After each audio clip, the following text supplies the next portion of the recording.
Hey, we're live. What's up, everybody? Welcome to Pop Culture Philosophers. I am Rockin Robbie Billups. Right next to me is Jay Strick. What up? What up? Below us is Brooks, the Mario Master. We're here to talk about Pitch Black today, the latest winner of the PCP Army movie poll, of which we have another one right now, Michael Keaton themed, and Johnny Dangerously is holding the lead, but for second place, Multiplicity and Mr. Mom are neck and neck. So go on Facebook, join the PCP Army, it's the official Pop Culture Philosophers Facebook group, and get in on that poll because it ends Sunday morning.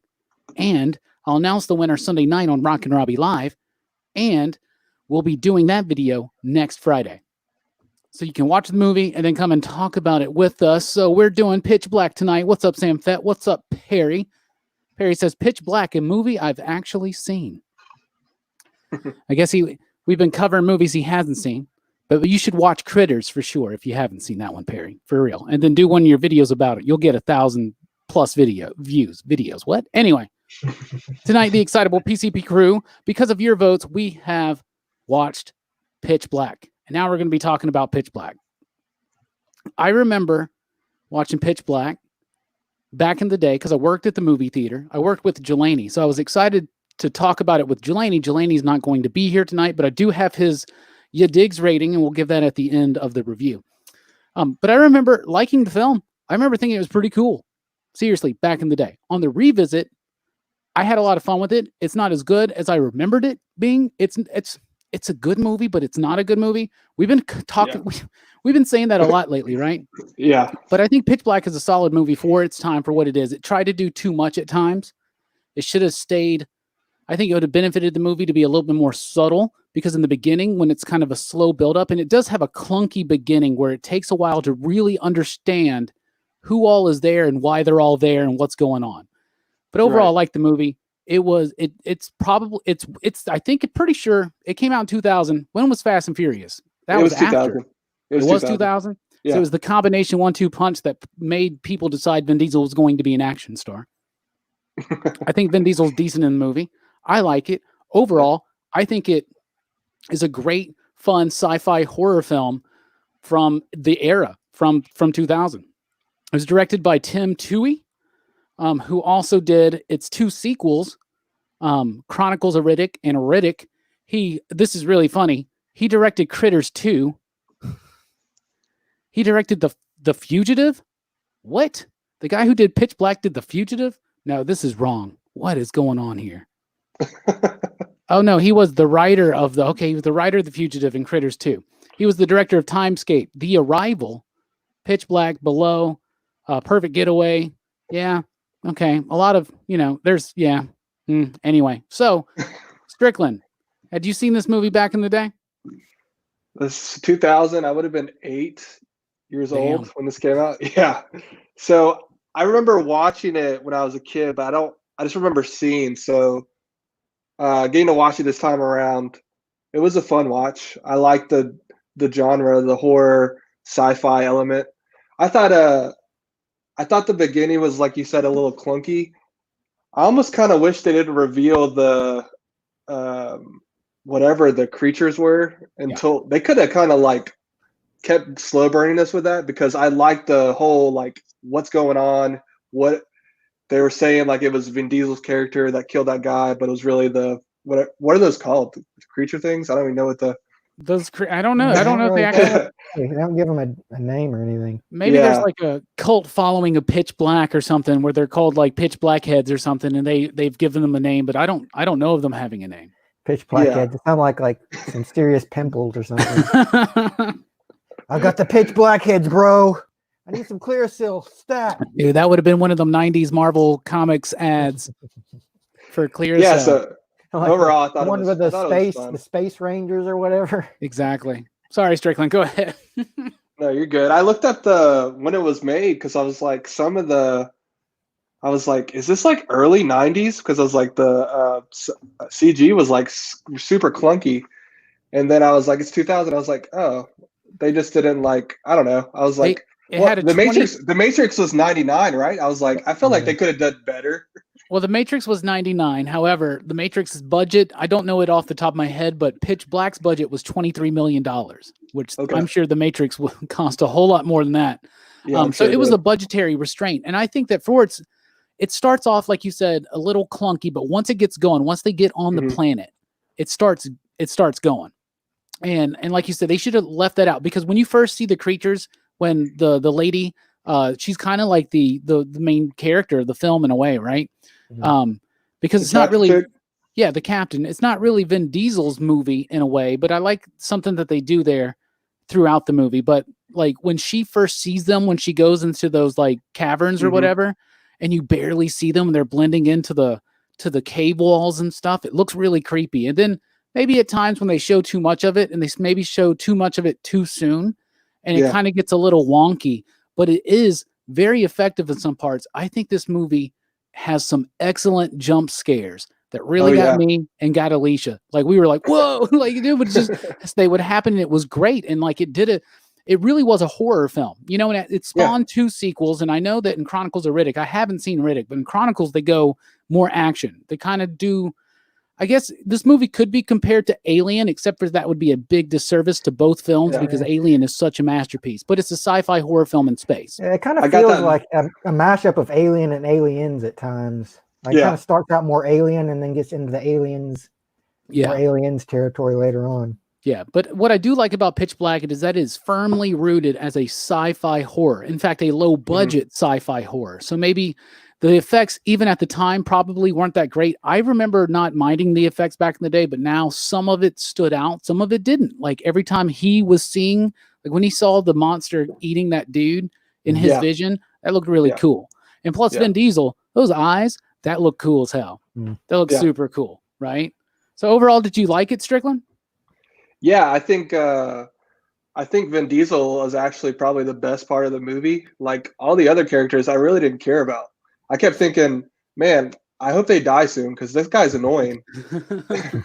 They pretty much all died too. Yeah, they did. Almost everybody dies in this movie. And that's another thing I like about the film, is a horror film that embraces the idea that everybody except for maybe like 2 or 3 are going to die.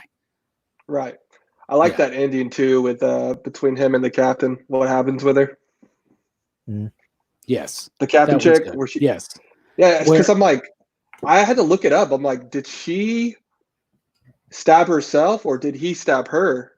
It was a monster, dude. A monster came and got her and took her away. No, I know, but like they were standing there together, and like one of them was. It seemed like both of them were about to die, and then when she like cut herself, so the blood would happen and the monster would take her, or something. I don't know. Maybe I read into that too much. That was a confusing ending then. Because I looked up like a blog, like there was like a huge debate about this. They're like, did this actually happen versus this? And I was like, I don't know. This was never confirmed. So, because I guess it's trying to make you hint like that was Riddick actually a good guy or a bad guy? Like, well, you got that vibe from him the whole time. He kind of goes back and forth the whole movie, right? And that's one of my favorite things about the film. Is that so? Overall, before we get back into the nuance of that, and that's something I got. Yeah, we're gonna have a nice discussion on the nuance of the character Riddick versus some others. But Brooks, overall, do you remember this movie from back in the day? I never saw this movie. You never watched this movie back in the day? I've never seen this one before. Well, what'd you think about it, buddy? I liked it a lot, actually. It was pretty good. It was. I would have enjoyed it a lot more, I think, back in the day. But I mean. Like even now, like I watched it, I wasn't bored or anything, you know. I thought it was pretty interesting. Like the characters were likable enough, and like most of them weren't too annoying, you know. So overall, I'd say it was a pretty solid film. All right, cool deal. All right, so let's get into some of the nitty gritty. Plot wise, I think it's a decent plot. It's a little clunky at the beginning. Kind of learning what's going on and who everybody is.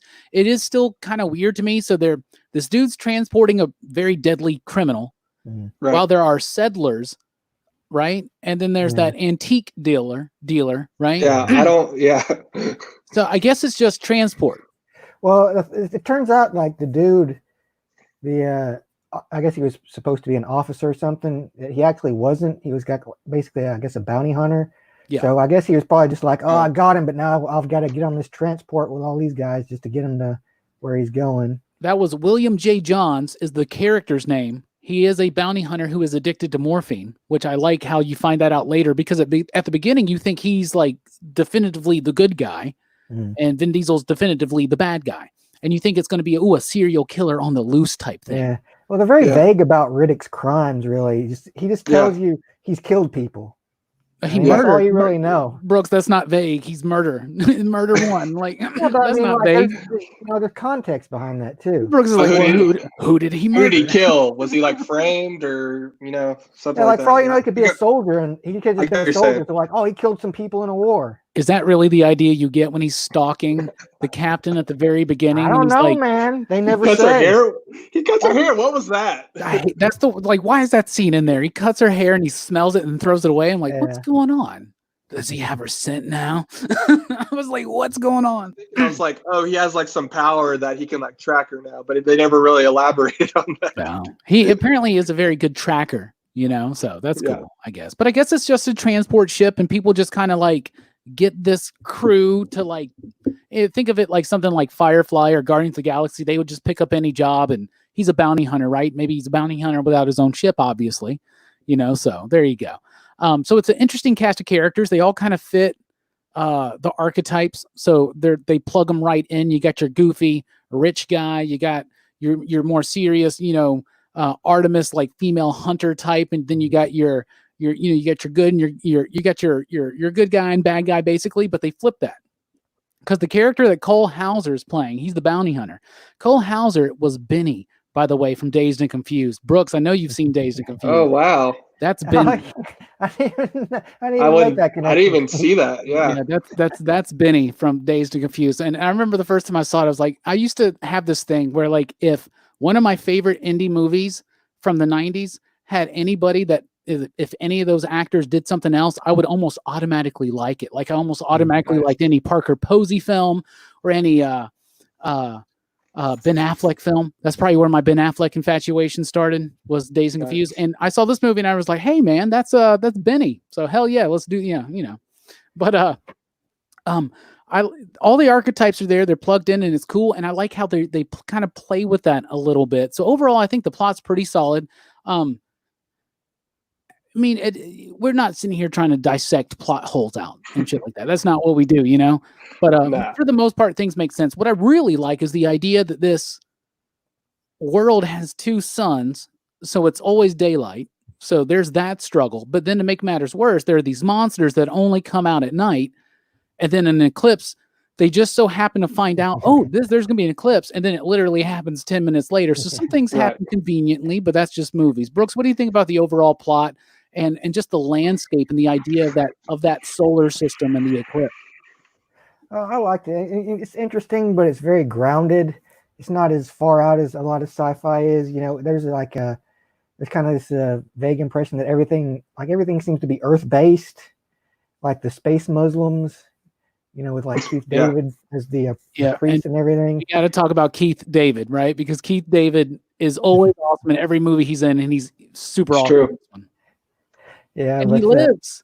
He lives. Yeah, he does. Yeah, that was a cool kind of all his kids twist on the typical cliche, Yeah, they broke the stereotype. One stereotype they did break, though, was they killed all the kids except for the little lady that was pretending to be a boy for the most part. Riddick Jr. Yeah, Riddick Jr. I love how she starts like she's becomes captivated by Riddick because he is cool. And before we watched this movie, I told Alicia last night, I was like, before Vin Diesel became this big action star and just kind of got stuck in Fast and Furious type movies, he was actually a really good actor. He was in some really good movies, Saving Private Ryan, The Boiler Room, Pitch Black. I'm like, he's a good actor. Then I watch him like, is he really a good actor in this movie? Or is he just a badass of a character that's already written? I mean, Vin Diesel just looks badass, but more importantly, he sounds badass. He was the voice of the Iron Giant, So Vin Diesel is so cool in this movie. I mean, he's kind of ripped a little bit. He's not jacked by like today's standards. We've been ruined by superhero movies. Vin Diesel's got to step that up. I guess that's why he was Groot. But he wanted to be Black Bolt, right? Anyway, I think he does a decent job in the film. He doesn't really he's not going to win any awards or anything like that. He's got some really dumb lines to deliver, especially since we're watching the unrated cut. I guess there are too many F-bombs. It just kind of sticks out. It feels like, like really, like why you're just pushing for the R rating. And some of the gore is great and it works so well. Then there are some bits where you're like, that's so CG. It just took me out of this film and it looks so silly, but I like silly stuff. So I don't know. Overall, what did you think about Vin Diesel and his performance and the character of Riddick in this movie? Because I do think the character Riddick is fascinating. I don't know if it justified being explored further. I thought they explored it enough in this movie, but I don't know. What do you think, Strick? See, I'm probably a little opposite on what you just said. I thought it was the best part about the movie, and you don't really know much about him, so it kind of made me want to know more. Like, I didn't even know there was other movies, so I might watch those just to find out more about him, because you really don't learn. He talks about that. She says that one line where he got the surgery on his eyes and he killed a bunch of people, but that's all you really know. Now, are any of these films, Brooks, have you seen, you've never seen Pitch Black, so I guess you've never seen Chronicles of Riddick or Riddick? I've never seen any of them, no. Well, damn, maybe we should do that. Maybe like I remember, okay, so I watched Chronicles of Riddick back in the day, but to be honest with you, I was way distracted. I was wasted and I had other ideas that night. But so I just remember being like, meh, and I was, snobby Robbie back in the early 2000s. Strickland, you didn't know me back then, but Brooks did. He knows what I'm talking about. Wasn't it animated too? Well, it's not Chronicles of Riddick, but there was an animated film called Dark Fury. Chronicles of Riddick, Dark Fury that came out. They wanted to turn this into a franchise, basically. They even did a novelization of Pitch Black at the time Chronicles of Riddick was released, and the novelization is titled Chronicles of Riddick, Pitch Black. But then here's what astounded me. I knew about Chronicles of Riddick. I knew about Dark Fury, which is the animated film. I had no idea I forgot that in 2013 they did a third film, Riddick. Yeah, so I remember Riddick coming out, but I'd never seen any of the other ones, so I didn't really pay it much mind. Yeah, I guess the movie's decent enough, but to be honest with you, most people say that Pitch Black is the best film out of all of them. So that's but that's usually how it goes. Someone in the chat said there was an anime based off of it too.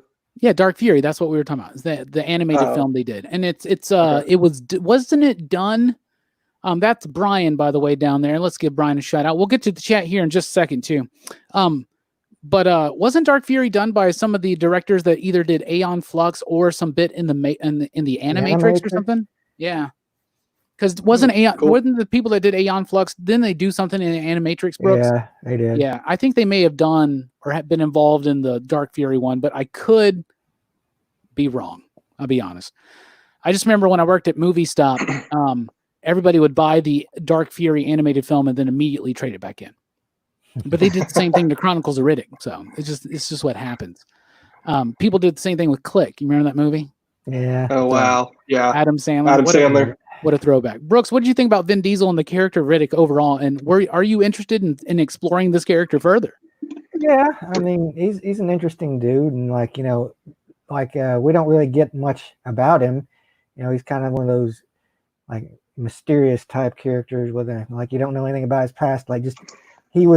Apparently he's killed people and he was in prison for a long time and he had some doctor change his eyes and he's he has super strength, it seems like, and he can heal himself and pop his arms back into the joints and stuff. Oh yeah, I forgot about that. Oh yeah, he's like double jointed, right? So he has these crazy healing powers, I guess. And I'm like, one thing I really like about him is that he's a killer and he's really into cutting people. It's a parallel between him and the actual monsters because that's how they kill you. They cut you, they eat you up. And he's also kind of psychological, right? Or they say he's psychological. I don't know how psychological he is. He comes across as kind of flaky in this movie because at the end how many times does he make the decision to be a good guy, to be a bad guy, to be a good guy, to be a bad guy, to be a good guy until he's forced to being a good guy again? Yeah. I don't know, but I like it's kind of like he doesn't want to be a good guy, but he is it's like his conscience talks him into doing it sometimes, I guess. And that's one of the things I really like about the Cole Hauser character of the bounty hunter, right? What is it? William Johns? Yeah, William Johns. I like how you start off and you're like, so this guy is bringing this guy in. He's a criminal. He's a murderer. He's scum. And then they completely flip and invert that throughout the movie, right? Mhm. You slowly find out this dude's addicted to morphine. He's not a cop. He's wearing like a badge. You know what I'm saying? Yeah. Like he's like pretending to be something that he's not. He's just a bounty hunter. And let's be honest, usually in a lot of space stuff, a lot of science fiction, bounty hunters are kind of scum. You know what I'm saying? Because they're like the guy, I mean, think about Dog, and think about Dog, the bounty hunter. Like if Boba Fett takes his helmet off, it's just Dog the bounty hunter. But I like how they flip it, because here's the difference. First of all, the main character of the film is Radha Mitchell as Carolyn Fry. She's forced into this role as the captain. She has the arc, the true arc in the film. She goes from ready to kill all the people, all the civilians on the ship so that she can survive, right? She goes from that to sacrificing her life, not just for the survivors, but for Riddick, right? And it's kind of like that is what finally, I think, puts him on the edge of, I got to do the right thing, that she helps him. But he, Keith David and that little girl, they were on that ship no matter what. So, I mean, he had no choice really, right? What if he just, it's like the next movie starts like Aliens, it's really downer. He just slits their throats and dumps them out in the space or something like that. But overall, I really like how they did that, because the difference between Riddick and the bounty hunter, Johns, played by Benny. I'm just going to call him Benny. Bounty hunter Benny. BHB. But I like how the difference is that Riddick is not a liar. Yeah. Not really. It's almost like he starts having the crisis of conscience when he breaks the one thing, and that's his honor. He's a killer. He's a murderer, but he's honorable. He has no qualms about who he is. We're telling you who he is, right? Like you can tell he has a code because, the bounty hunter lets him go and he's like, remember I did this for you. And like he could kill him right then, but he's like, fuck you.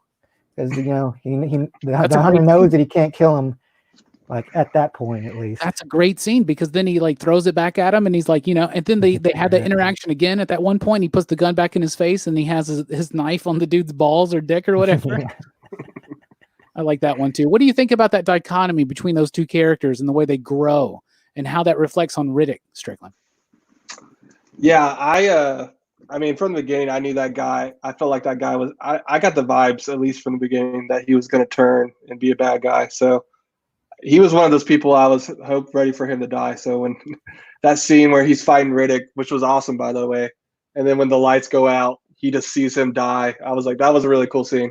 So I think structurally, maybe any other film and most writers probably would have had that conflict extend out into the third act, but they kind of dealt with that abruptly, right? Mm-hmm. And so maybe it could have benefited if that was out there a little bit more, because it seemed like once that was over, we were kind of just rushing to the end.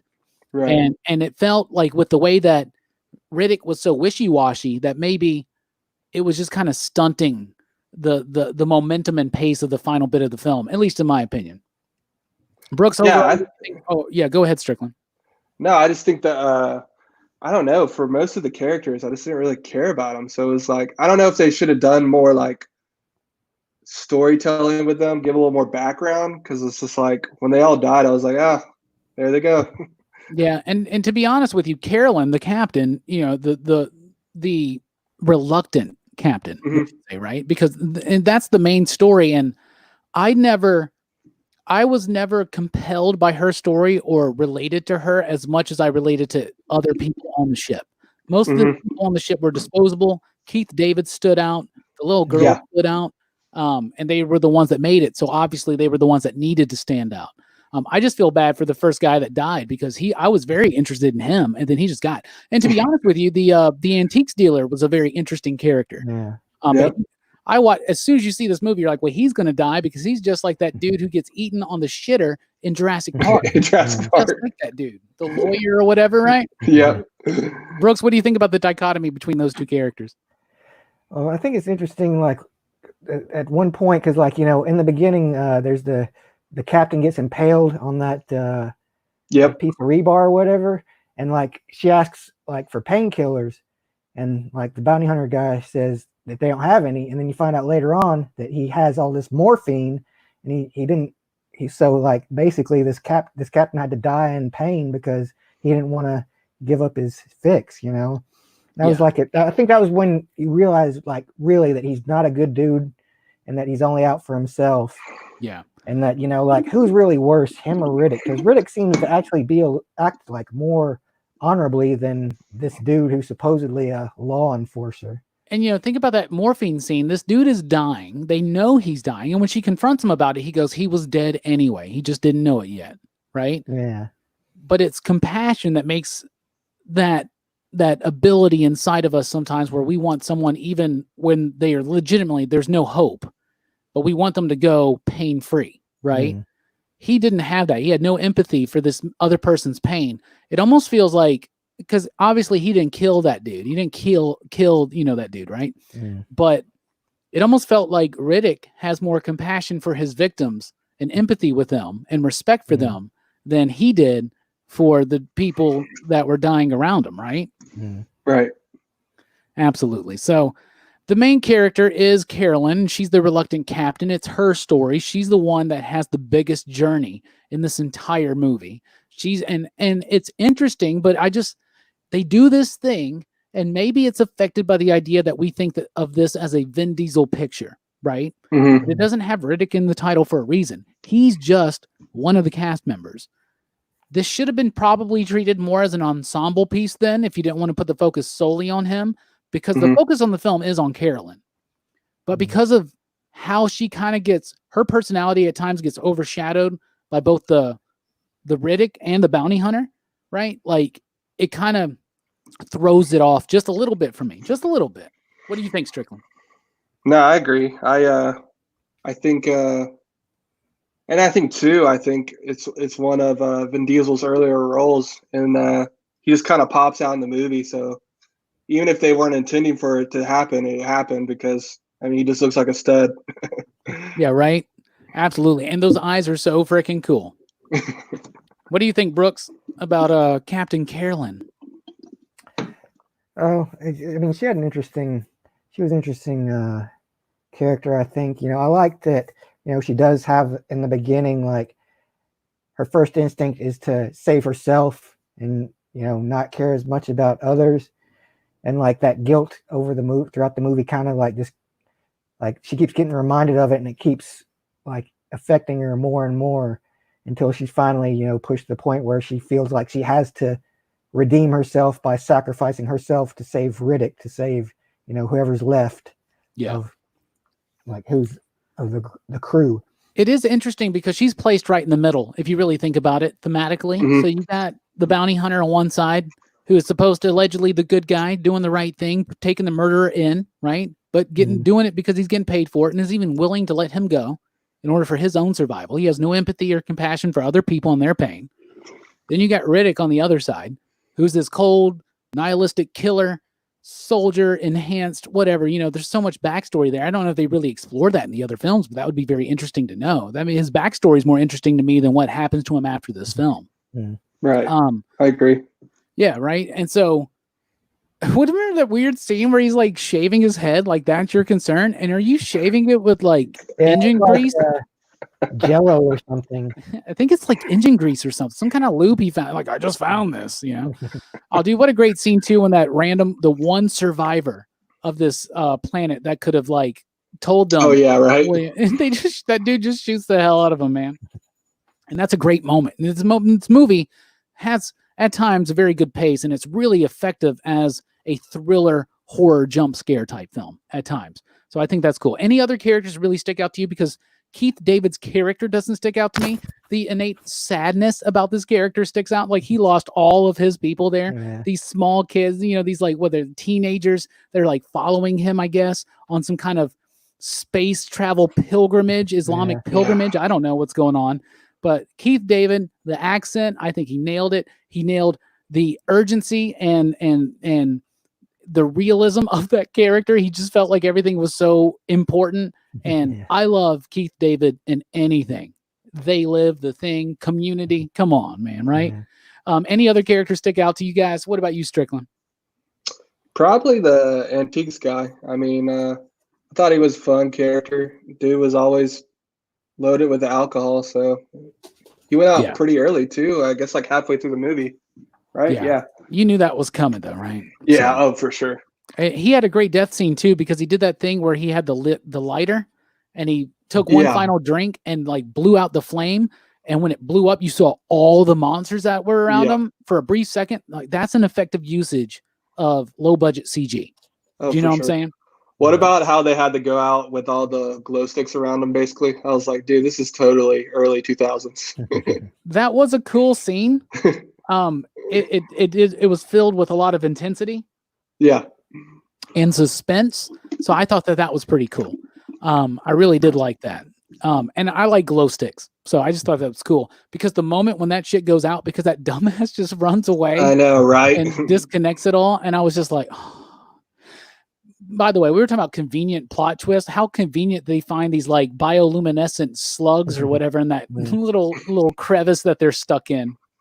And they walk like 100 feet and have water. Yeah. Oh. Well, yeah. At least there was a settlement there, which leads me to believe like maybe there's this whole other civilization on the other side of the planet. Like that's where I would have done. Like they get away. If I would have written this film and knew that I had the possibility of wanting to do another one. In fact, I just feel if I would have wrote this film back in the 2000s, I was so pretentious. I wanted to give everything a bad ending because it's real, you know? Yeah. And I would have them crash. They would crash, but it'd be on the other side. There's this whole civilization over there. And they, you know, because I'm like, there's the only reason to explain to me, and this is the biggest, if you want to look at plot holes, the biggest plot hole of the movie for me is that, so there's all these creatures that only come out during this eclipse, right? To feed. What the hell do they eat? There's nothing on this desert planet. And so you see this apparently idea. They'd have to live inside the caves because they can't get out in the light and there's 3 suns. So the surface would be like, so maybe there are animals barren of anything. Yeah, like, right. All the life within the planet would be underground pretty much. So what do they eat? What's their food source? Now you see in the movie that they eat themselves at times. Right? Yeah. They're slightly, but surely you can't maintain a population if you're all cannibalistic at all times, except for this rare, what was it, every 20 or 40 years of this eclipse or whatever? Yeah. I don't know. It's just a little weird. Like, that's why to me, I like the idea that on the other side of this planet, there's this like civilization. Like they hibernate there during this eclipse. They come out and they make their way to this other place. But I don't know. Maybe they're on Tatooine. I have no idea. And they're on the other side.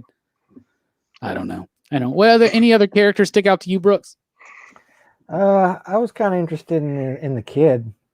Like her story was pretty interesting. She's a very background character, but she's important in kind of convincing Riddick to not be as much of a dick as he could be. Like I think she warms his heart a little bit, doesn't she? The way she kind of idolizes him kind of makes him feel guilty about, like leaving her to die. Yeah, and it makes him feel cool. Like when she's all like, "What do I got to do to be as cool as you?" Like he finds her hiding. And all that. Yeah. What about the scene? She's like, "How do I get eyes like you?" He's like, "First thing you had to do is kill a few people." Like, I can do that. I can do that right now. And it should end up like she was the killer. Yeah, right. That'd be funny as hell. Funny as hell. We're about to get to what we thought about some of the special effects, but we asked you out there, the viewers, to let us know what you thought of Pitch Black. So let's see what people thought of Pitch Black. Mikey is here. He says, nice. Just watched Chronicles of Riddick 2 nights ago. Keep what you kill. Easy Readers in the House says, what's up? Perry says, the aliens reminded me of the aliens from StarCraft. Critters, he will add to his list. Hell yeah. I always wished that has nothing to do with this. I forgot she was in there. Yeah. Because I remember I watched a couple of seasons of Farscape. And I wasn't sure if that was her. Yeah, she was the dark-haired woman, the British, British dark-haired woman with the blue eyes. Yeah, she was in Farscape. She gets got because she, like Lot's wife, looked back. Yeah. Spoilers. Garbage says unstoppable cock blocker. Night Raptors, I think, is a good name for them. Maybe they are called Night Raptors. I'm sure in the novelization they have to call them something, right? Yeah. Comic book therapy in the house. What's up? What's up, man? I thought that they were all from Earth initially. I think all the might be. I don't know. People are from Earth, right? Pretty sure all the people are on Earth. Space Muslims, right? All right. I ask you this, sir. are you not captivated by Riddick? I am. I am. It's the eyes. Yeah. There's that moment where he's like sitting there and he's kind of in the darkness and his eyes are shining. He looks so cool. Yeah. Looks so cool. J Strick kind of favors TJ Miller. I don't know if So- that's is that an end? I don't. That's that could be good or bad. There was also a Chronicles of Riddick Escape from Butcher Bay, which has original story stuff, which was a video game. Mm. Wow, this has a Damn. deep lore I did not know about. Yeah, right? Yeah. Sam says, loved all 3 movies. Riddick is worth watching for Starbuck alone. And Herminio is here. He says he enjoyed all 3 movies as well. So maybe we'll have to check them out. Yeah. Special effects, we've kind of gone over it a little bit, but let's get into it a little bit more in depth. I think for the most part, it does a great job towards the beginning and middle of the film. At the end, not so impressed. But what I am impressed by is the cinematography, how they use these really harsh color tones to represent which sun is in the sky. And it gives us this illusion of a dawn, dusk, and night, because I think that works because the movie's called Pitch Black. In the trailer, you know what's up. You know that nightfall is coming. So it was a really cool and visually interesting way. I really like the grit of the film. There were a lot of films from back in that day, the early 2000s, late 90s, that had this like really raw grit texture. It's because digital video was becoming more accessible and usable, I should say, for feature filmmakers, right? Like, 28 Days Later, think about how that movie looks. It's because it's all filmed on TV. And that's something commonplace now, but it wasn't commonplace back then. Nowadays, you can make a movie on your phone. You and I can make a movie that looks cinematic, right, on your phone. Right. I really like the experiments there with this kind of grit style. The movie like Three Kings by Spike Jonze is another excellent example of It's a good movie. Well, Spike Jonze is in the film, but he's not the director. My bad. Is that David Russell? Maybe David O. Russell, something like that. Anyway, we should do Three Kings one day. Have you guys ever seen Three Kings? Yeah, I watched it with you. I remember. Yeah, with Ice Cube and with Mark Wahlberg, George Clooney. Yeah, man, Three Kings is a great film, man. Yo, throw out in the chat if you want us to do Three Kings, because I'll do Three Kings in a heartbeat, man. Yeah. Maybe we'll do. Have you ever seen that, Strickland? I don't think so. Let me look it up real quick. Oh man, that movie's good. It's about the Iraq War, like the Persian Gulf War, and afterwards, as it's winding down, some soldiers know of some gold somewhere, some Iraqi gold, and they want to go make a heist before they leave because they feel like they haven't been given enough compensation. But yeah, good stuff, man.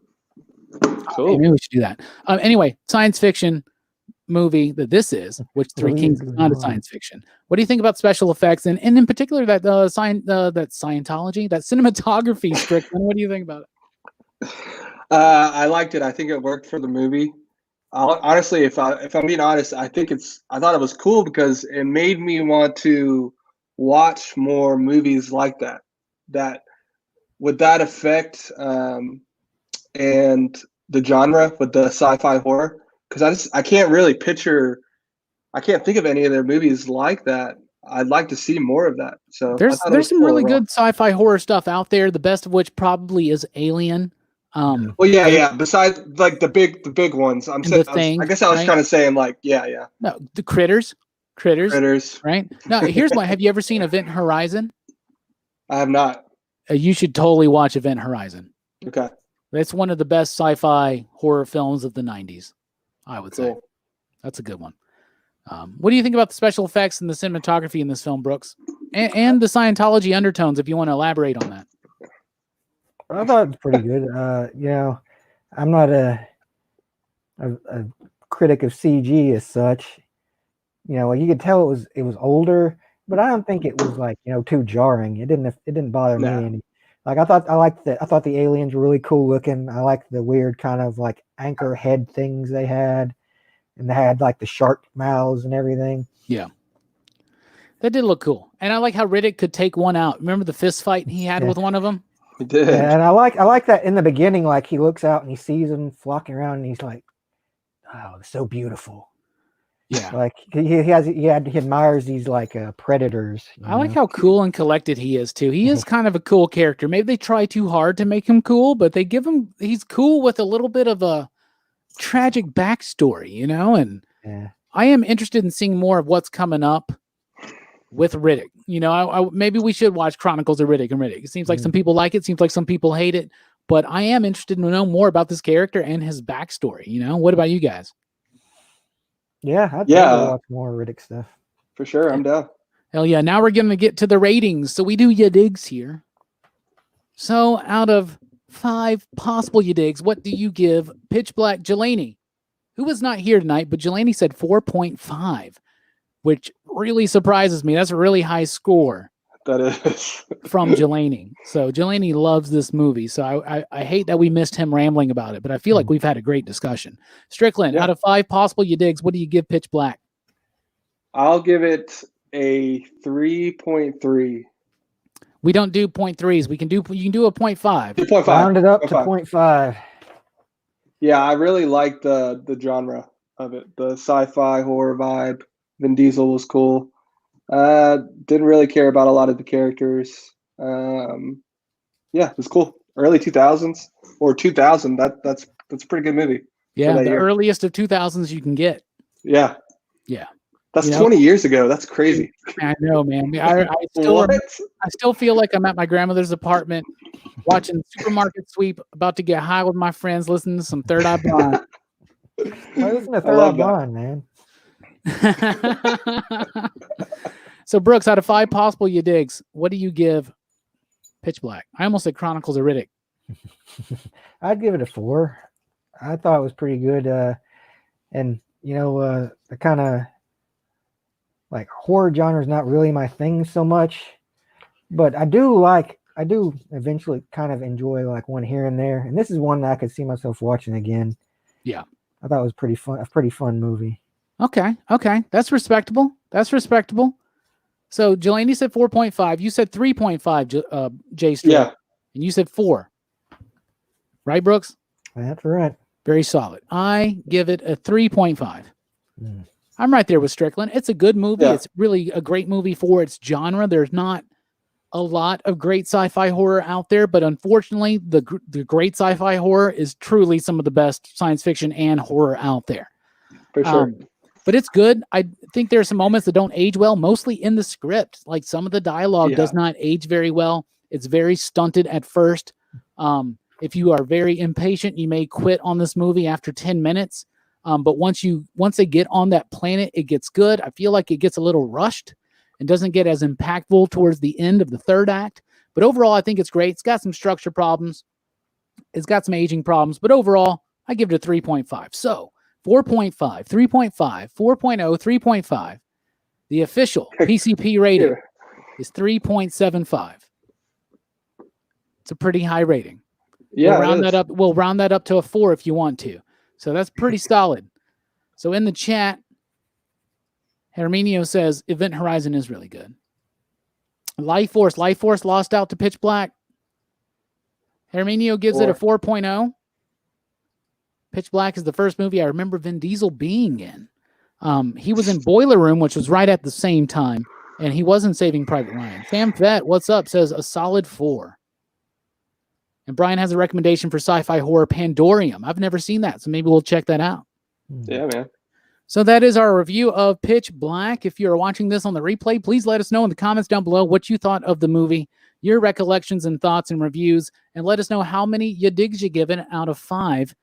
We do appreciate it. And now the review is over. And now we're just going to bullshit around and chat for a minute, if y'all don't mind, as we've been doing here during the crazy situation that we're all in. Maybe we're nearing the end of it. Maybe we're nearing the end of the beginning of the end. Mm-hmm. Like Smashing Pumpkins prophesied back in the Batman and Robin days. Anyway, how are y'all doing? We're going to do a little bit of show and tell. We got some stuff. We're toy collectors. We're comic book collectors. We got some fun stuff. If y'all have any questions right now to ask any of us here at the Excitable PCP crew, let us know. And I wish we need to get some more PCPers sometimes here to do an AMA with us here and just chat on the channel. Wouldn't it be nice to get Justin up here or Jeremy or Drew or that'd be fun, wouldn't it? Mike, the voice, maybe. Mm-hmm. Yeah, Mike, man. Are you watching? Who's got a webcam? Who wants to join us? You're welcome to. I'm just kidding. Invite the wrong suckers up here. So, let's start off with some comment, with a question for me. I want to know what you've been reading, Strickland. What you been reading? I just reread Kingdom Come, which is actually one of my things I was going to show. Dude, well, one, I'm salty because Mark Wade's not coming to the expo anymore. Oh, I know. That was like a huge. That like obviously the JDF one hurt me, but then Mark Wade like hurt me even more. Yeah. But Kingdom Come, honestly, is one of those stories for me that like just changed my view of superhero comics in general. I just really, really love that story, and just rereading it, Alex Ross just killed it. Mark Wade killed it. I just love the story. So I just reread that actually yesterday. Nice. And now I started Paper Girls today. I'm like, oh hell yeah, Paper Girls is really amazing. good. Yeah, It's really good. Brooks, you ever read Paper Girls? No. Oh, dude, you'd love it. It's a really great book. It's written by Brian K. Vaughan with artwork by Cliff Chang. Fantastic book. It's great. It's completed now. It went like 30 or 40 something issues, but it's such a fantastic book. It involves time travel. It's the nostalgic. Yeah, look at that. Oh my god, I hate that sticker they put on that, man. Yeah, what is that? I hate that sticker they put on that. This artwork's dope. Yeah. Did you read the New 52 Wonder Woman, Brooks? No, I didn't actually. It's Cliff Chang. It's The the same artist. Azzarello stuff. Yeah, that's the artist, Cliff Chang. That is a really good Wonder Woman rep. Dude, I really like, I haven't committed to any oversized pops yet, right? I really wish they would have done a Galactus. I do have a Count Chocula oversized pop that Mike got me for Christmas. Yeah. And my favorite Pokemon is an Eevee. I'll be honest with you. But, dude, that Charmander looks amazing back there, dude. They don't look as big when you see it on the screen, but they're pretty big. Yeah, I put these up today. Yeah.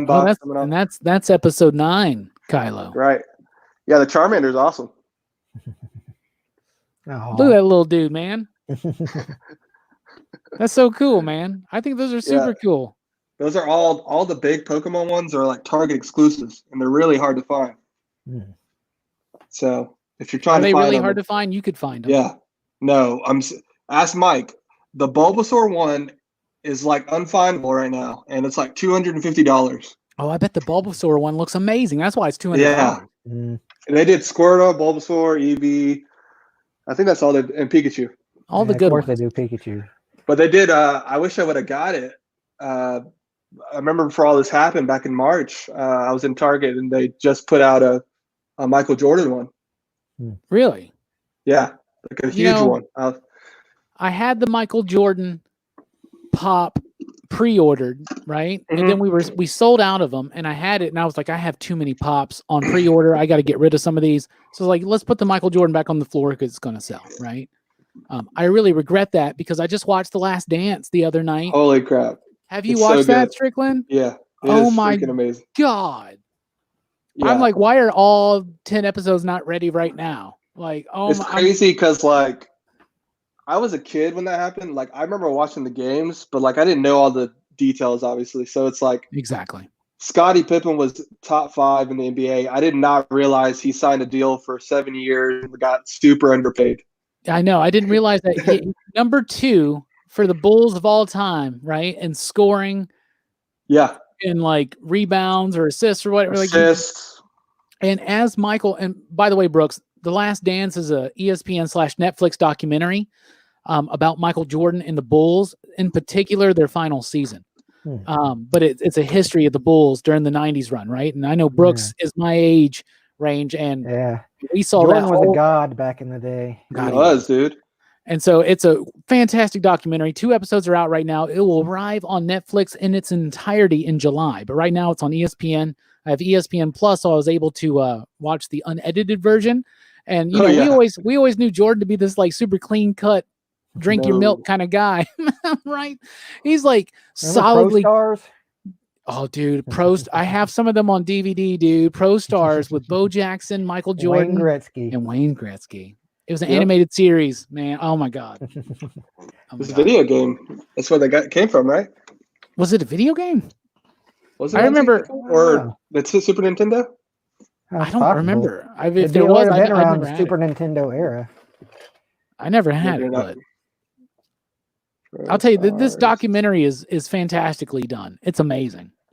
Yeah, it's like And, 10 episodes too. I 10 think I episodes. would have binged the whole thing if it came out the first day. I would watch the whole thing, like straight up. And here's the thing too, is it reminded me how much I love sports documentaries.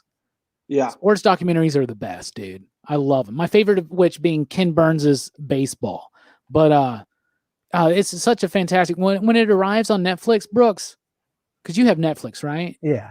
Yeah. When it gets on Netflix in July, you gotta watch it. It's so good. Even if you're not a sports fan, everybody's an MJ fan. You Yeah. know what I'm saying? Well, I used to play basketball back in elementary Hell school. yeah. And I had a pair of Jordans. Like it was one of my first. Oh, yeah, pairs of man. Dude, basketball those shoes. Jordans you had back then are probably worth like Yeah. $5,000 right now. Yeah, but I've actually played in them, so they got fucked up and tore up and shit. So Hell yeah. they're gone now. We can get them graded. They'll be a 2.0. It'll be fine. They're one of the earliest Jordans too. Like back when they first started making them. Oh yeah. He rocks the I remember the shoes with is it the shoes? No, Mars.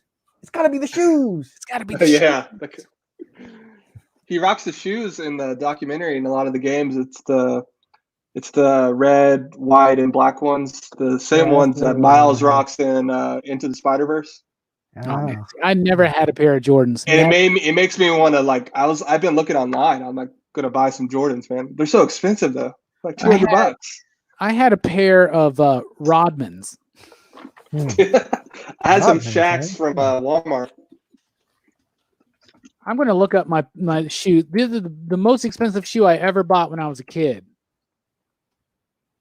Well, I didn't buy it. You know what I'm saying? My grandma did. I'm trying to see if I can get the year right. Nah, none of those look right. Yeah, I don't know. But I had these. They were called Above the Rim. I think they were Nikes. They were the shoes Dennis Rodman wore, or the shoe that he had, or whatever. But that was what I had. I remember I got really excited when I had some British Knights, the Diamond BK Diamonds. Do you remember those? Yeah. I had a couple of Reebok pumps for a while. Yeah. Really excited about those. Yeah, those were fun. What a stupid gimmick when you really think about it. It's like there's a stupid little pump on your shoes to make you jump man. higher. I'll make you dunk. You're like, it's like we're so stupid as kids because we believe that shit. Well, I mean, yeah, man, I'm gonna pump these shoes up. I think there's some legitimate science behind the idea of them clinging tighter to your they cling tighter to you because you put them on and then you do that to tighten them up. It's not that it's supposed to that you're jumping on a balloon or something. It's that they're like tightening up the grip on your foot so you get better response, right, Strickland? Because you know what it's like. And Brooks, I mean, you said you played basketball. I never really played basketball. I played baseball for the most part, and loose shoes during sports suck, right? And so I think to me that was the biggest thing because they had those for like baseball cleats. They had them for soccer. They had them for every sport, those pumps. Yeah. And I think it was just so that you could get the shoe and actually get it tight because you know that after some activity, that shoe gets loose. And so I think it was to help prevent that. But my favorite thing was to pump them up and then and hit the release. That was the best. Pump it up. Do they still make those? I bet they still do. Oh, I'm sure. That the 90s style is like come back in the past like 3 years. That's good stuff. I just remember when I had my above the rim Rodmans, whatever the hell they were, something like that. Right? I remember those, and I used to wear these. I used to wear these like orange jeans shorts, and I would wear this like purple silk shirt button up with like all kinds of swirly designs on it. It's totally 90s. Totally 90s. Just whatever Will Smith was rocking in Fresh Prince. I'm like, You know it. I need it. I tried to dress like Kid from Kid and Play. I really did. Yep, I really did. And when he went to the braids, when he took his high top down to the braids in Class Act, I wanted white boy braids. I really did. I wanted them so bad when I was a kid. I never had them. Maybe one day I should do that. I wanted them so bad. I really did. You know, the small ones. You know, I was obsessed with hip hop and urban culture like that. I loved wearing cross colors and the big baggy overalls and the jackets, the starter pullovers and all that. I wore Fila's. I had orange Fila's. I loved all that shit. I was just fascinated. My favorite groups around were like Cypress Hill and TLC. I loved anything from Death Row. And we're talking about 13, 14 years old, you know, and just obsessed with that stuff. Yeah, the pumps were Reebok. And Did you rock that Sean John? What Sean John? What are you talking about? I said, did you rock that Sean John? It was like Puffy's brand. No, that's a little late for me. Like, I'm talking more early 90s fashion is what I'm talking about. Excuse me, Phil. I got to let the dog out right quick. I'll be right back. He always got to let the dog out. Who let the dog out? Yeah, the answer to the age-old question. Well, he didn't turn off his mic. He did not.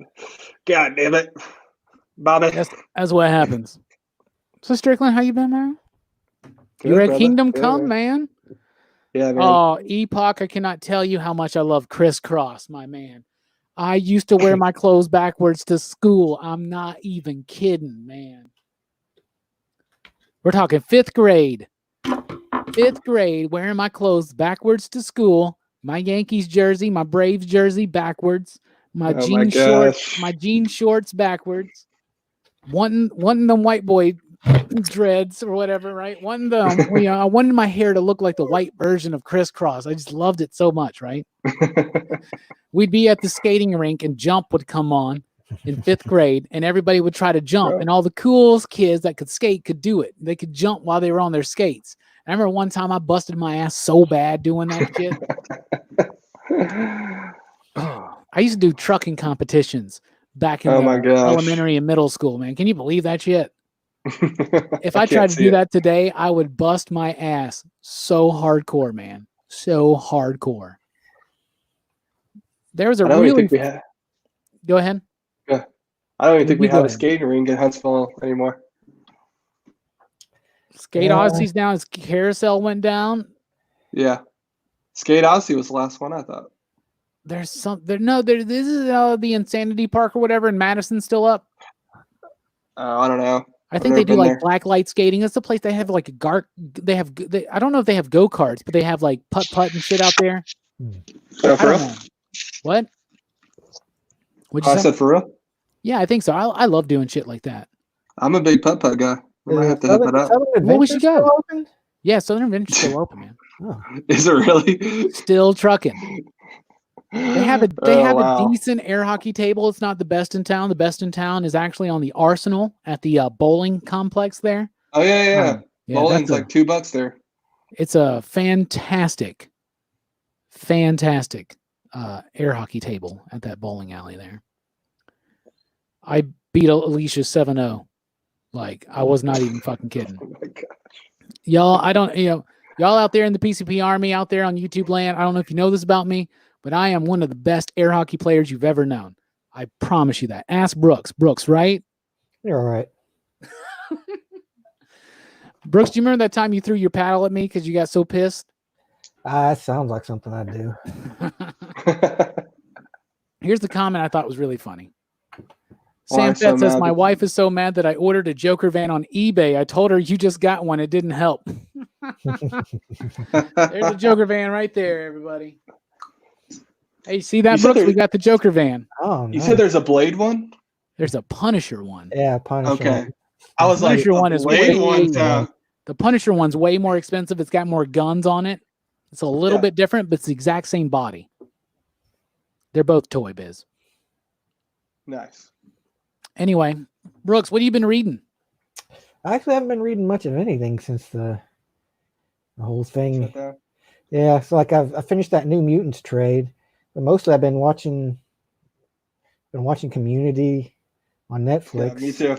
I've been playing the Final Fantasy VII remake.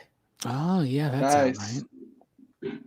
I might have to get what console's that on? It's on PlayStation 4.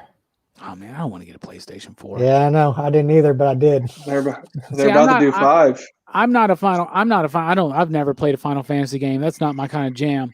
But Alicia loves that shit. She loves Final Fantasy VII in particular. So Yeah. I bet that's something she would like to play. Yeah, But probably. The cool thing about getting a PlayStation is that the show is on a PlayStation. Yeah, the It MLB, is. the show. series. Yeah. Those games are really fun too. I love that fucking. I wish I had one right now because I'd go. There's somebody that I follow on Facebook. I'm part of a bunch of Yankees groups, believe it or not. And there's this guy who's been doing a simulated game for the Yankees season every day. So every day he gives us the highlights. And it's Nice. like they're doing really good, by the way. Nice. So it's like there's a virtual Yankees team actually playing the season. Well, you guys see that NASCAR is doing Yeah, I saw. they're playing racing video games instead of airing NASCAR. And that Yeah. you see that? Because that one dude got suspended because he used some kind of derogatory racist term or something on the stream. Yep. Like, what the hell, dude? I'll tell you one thing I've learned during all of this. You ready for this? One thing. And I'm not saying anything about us because we're just schlubs. Okay? Let's be honest.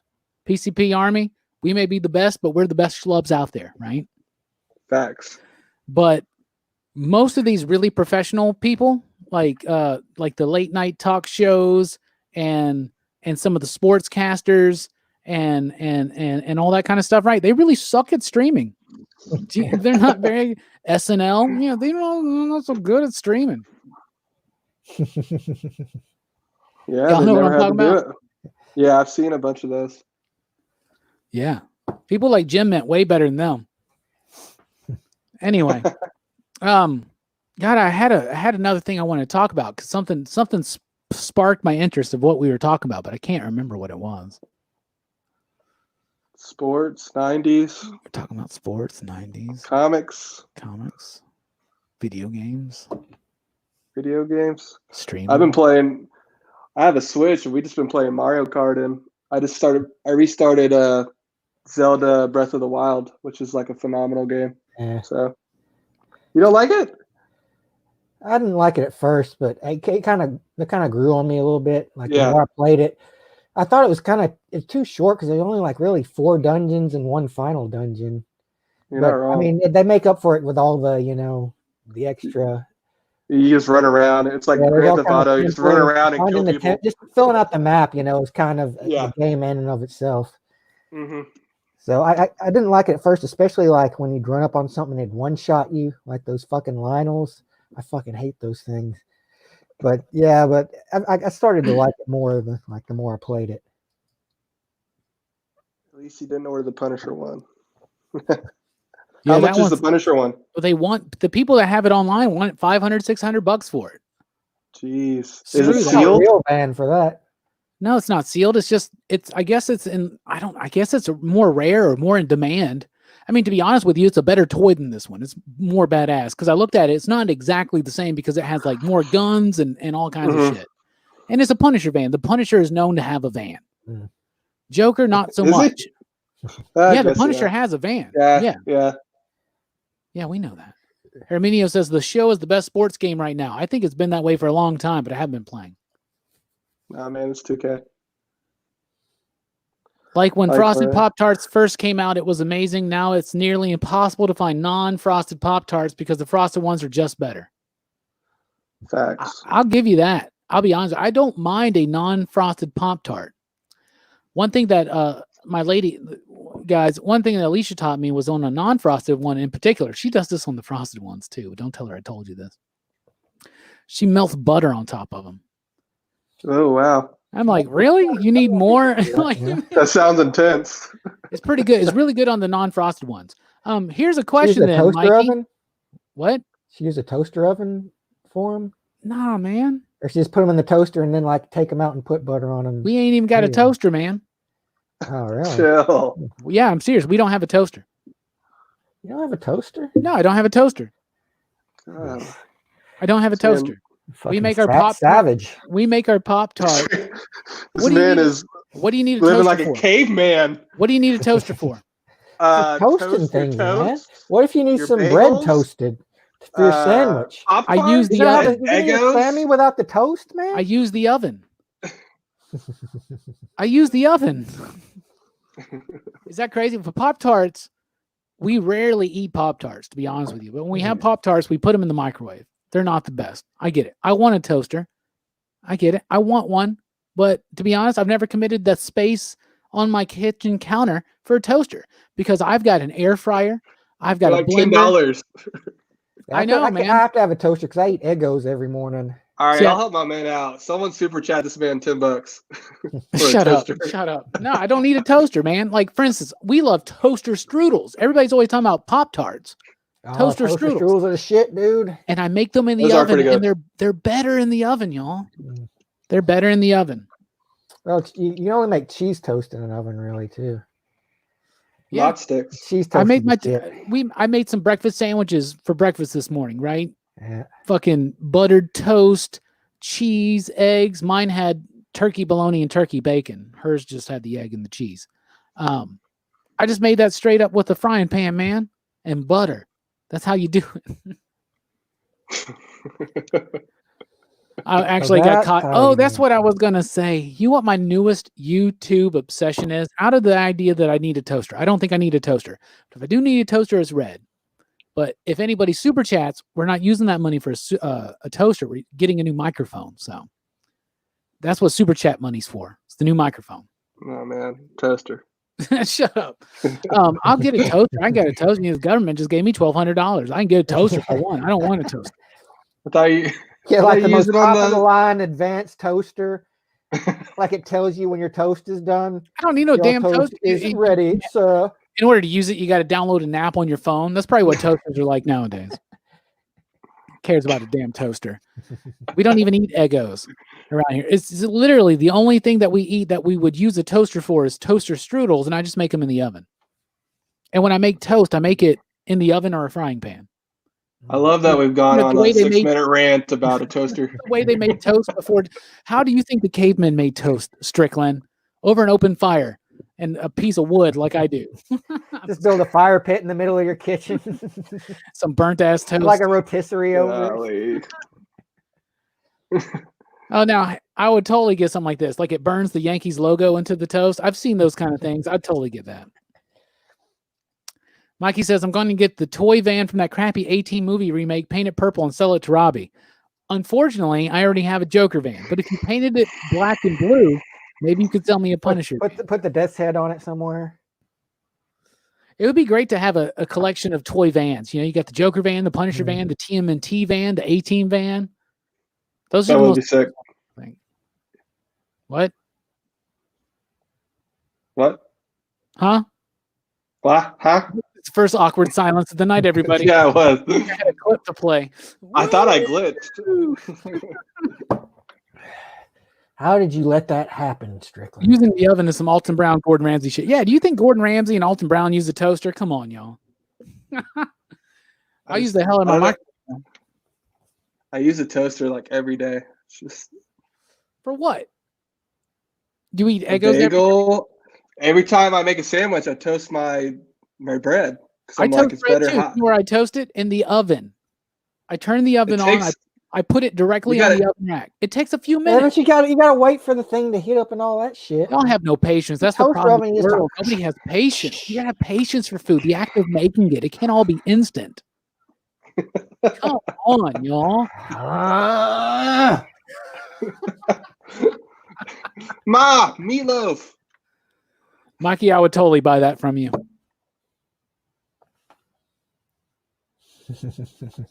I would totally buy you. It doesn't need to be on a skateboard, but I would totally rock a Night Thrasher band. You just put the Night Thrasher logo on it. He has a logo? Well, actually put my Night Thrasher logo on it. Because I don't know if you guys remember, I used to briefly run a Twitter page called Let's Talk Night Thrasher, and I was going to have a video series that went along with it. And really? So I was reading each appearance of Night Thrasher in chronological order and doing a video about it. But I only made it through a few videos, and I was like, I'm not getting enough views to warrant the time spent on it. You know what I'm saying? Yeah. And I hate saying stuff like that because sometimes you just really like what you're doing. Mm-hmm. But sure. This was the only professionally licensed. I got Rob J Strick, Rob Williams. Yeah. I got Rob to do this for me. He's a graphic designer. He made this for me.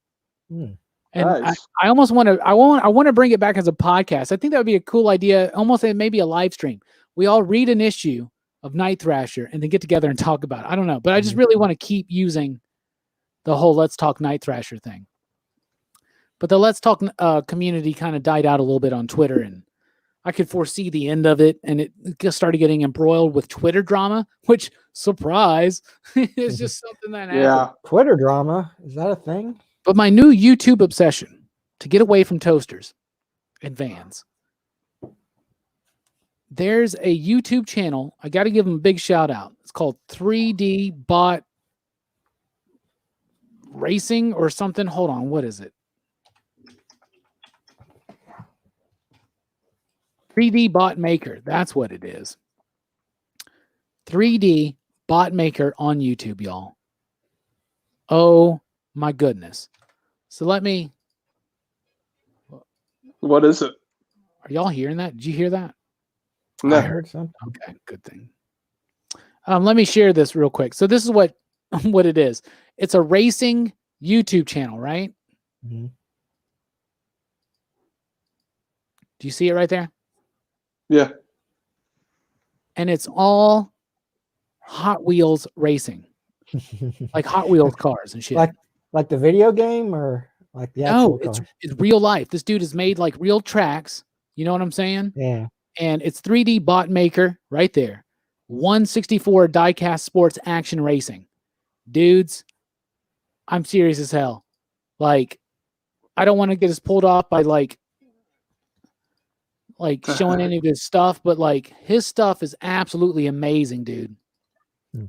They're race tracks and he races cars. You see this? And it's absolutely fascinating to me. I have watched hours of this shit for the last like few days. It's absolutely fantastic to me. I started watching because of the Ocho, the Marble Olympics. So this dude's designed like, you know, you've seen that, the marble stuff, right? Mm-hmm. That led me to this stuff. Oh my goodness. People send him cars that they've customized and he races them, and it's amazing.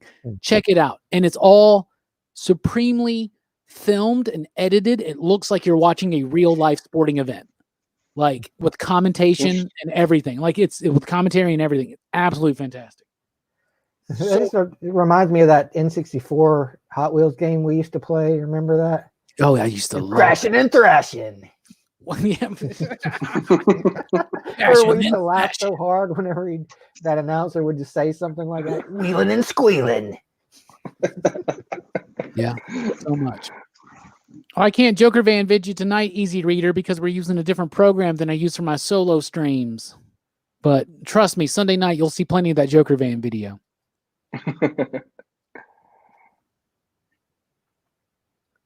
Yeah, that's how you do it, Michael, right? Don't y'all agree? Yeah, sounds pretty good. I've been wanting to make a good hardcore breakfast sandwich since I saw Birds of Prey. Oh, dude, yeah. Every morning before I come to work, I work with Robbie at the Deep. For everyone that doesn't know in the chat, I stop by Gibson's and I get a breakfast sandwich, and it's so good. It makes me miss it. I haven't gotten it in a long time. What breakfast sandwich do you get from Gibson's? Gibson's, by the way, is a southern barbecue place, which is excellent. Great baked potatoes. It's bacon, egg, and cheese, and they put some sort of sauce on it. I don't know what it is, but I get it on toast. Is it the white sauce or the red sauce? It's like some secret sauce. I don't know. Mm, Yeah, it's so good. Hey, I got something to say. I tried for the first time yesterday because I went vegetarian for a few years. Y'all know that. Mm-hmm. And I recently came out of that, started eating fish. Now I started eating poultry. So yesterday, Mike the Voice Matthews comes into work at lunchtime, and what does he bring me? A Popeye's chicken sandwich. So I finally ate the Popeye's chicken sandwich. The illustrious, esteemed Popeye's chicken sandwich, as they say, which Jelani looks at me and goes, it sucks. It's not worth it. I thought it was good. Now, I know Strick's a big Chick-fil-A fan. I am. Chick-fil-A's make a good sandwich. I'll tell you this. Yeah, they do make a good sandwich. I mean, Brooks, have you had the Popeye sandwich? I have not now. Okay. We don't have the Popeye Popeyes is close good. by anymore. Yeah. Strickland, It's you had the good. Popeyes? right? Okay. Yeah. This is what I thought about it overall. I thought the flavor, and I had the spicy one. Okay. Nice. I thought the flavor was better than the Chick-fil-A flavor. It was way more in your face, and that sauce that they used in that Popeye sandwich was awesome. But have you had the spicy Chick-fil-A sandwich? Yeah. That's like a spicy chicken sandwich from someone who thinks mayonnaise is spicy. But you want it like flaming hot. So I don't think anywhere is going to be up to your par. Well, Popeye's had some nice kick to it because they have the best fried spicy chicken that I know of. Like, get the spicy one from there. It's really good. And yeah, I haven't had the spicy one. The flavor was better, but the quality of the chicken was better at Chick-fil-A. Like they used a better, higher quality chicken or something. Yeah. So it felt a little thin as far as it was mostly crunch, which the crunch is way better on the Popeyes one, but that's no surprise to me. Yeah. I don't go to Popeyes though for like high quality chicken. I go there for like spicy crunch. Yeah. So I really enjoyed Wendy's has a good chicken sandwich. They do. They got a great spicy one. I've been enjoying that one since I was like in middle school when they first like introduced it. It's a very peppery spice. It's not like a it's not like a jalapeno type spice, but it's a very like black peppery type spice. But it's very good. I like it. For sure. Brooks, what's your favorite breakfast sandwich? Breakfast sandwich. You know, I haven't really eaten many breakfast sandwiches in a long time. You don't eat breakfast? I'm not usually awake for breakfast time at most restaurants. Okay. I remember liking Hardee's. I remember liking Hardee's biscuits a lot. Hardee's has really good biscuits. What was your go-to? I remember just either the bacon egg or sausage egg and cheese biscuits. Oh, bacon egg and cheese biscuit is so Oh my good. gosh. Y'all are making me hungry. I haven't eaten yet. I'm having chicken sandwiches tonight, actually. We're making a spicy chicken sandwich. Nice. So yeah, great. Yeah. Ooh, Epoch. Where can I find it? Whoop, hit the wrong button. By the way, yeah, we're all starving now. I'm getting hungry now too. Carolina Reaper chicken. I would eat the hell out of that. That sounds super intense. Hey, Strickland, you gonna eat a Carolina Reaper with us this year when the season pops back up? No. Oh, come on. Brooks said he'd do it, right? Yeah, I probably won't do it. If Brooks will do it, you gotta do it, Strickland. Come on, you got to do it. No. You can I do will it. watch y'all. Dude, I can teach you how to train to it. It'll be like Rocky. We can film it. We can make a vlog. We can put. If we train for it, then yes. I'm not gonna just raw go in there because that'll actually mess your stomach up. Dude, do you think that's how I did it? No, but I know Mike does it. Wow, Mike. Okay. Who seems more comfortable with their gut, me or Mike?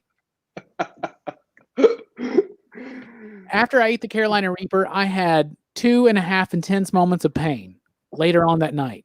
Mike and Dylan, and I don't know about Cam because Cam kind of is like, Cam's, he's not. You're not going to really get accurate information from him. But Mike and Dylan were wrecked the entire night. I had 2.5 minutes of intense pain. Worst stomach pain I ever had in my life, but only 2.5 minutes. And afterwards, I felt great. It was that endorphin rush. So, come on, Strickland, you got to do it with us, man. I can get you trained up. If you train me up, I'll do it. I can train you up, man. We need to start now. We can start now if you want. The way you start now is just seriously, you ready? Get the spicy version of everything. Anytime you go out to eat, get the spicy version. Just start doing that. And when you get used to that, let me know. All right. I'm with you. You build it up. You build it up. It's like meditation. I'm down. I'm trying to see what the next DC animated movie is because they said something about it. Is it Justice League Dark? Or did that already come out? It's like the Apocalypse War or whatever? No, it's like something good. I was like, oh man, I'm gonna watch that. I can't remember what it was. What is it? I'm looking it up. Okay, look it up. Nice. Look it up and I'll look at some comments.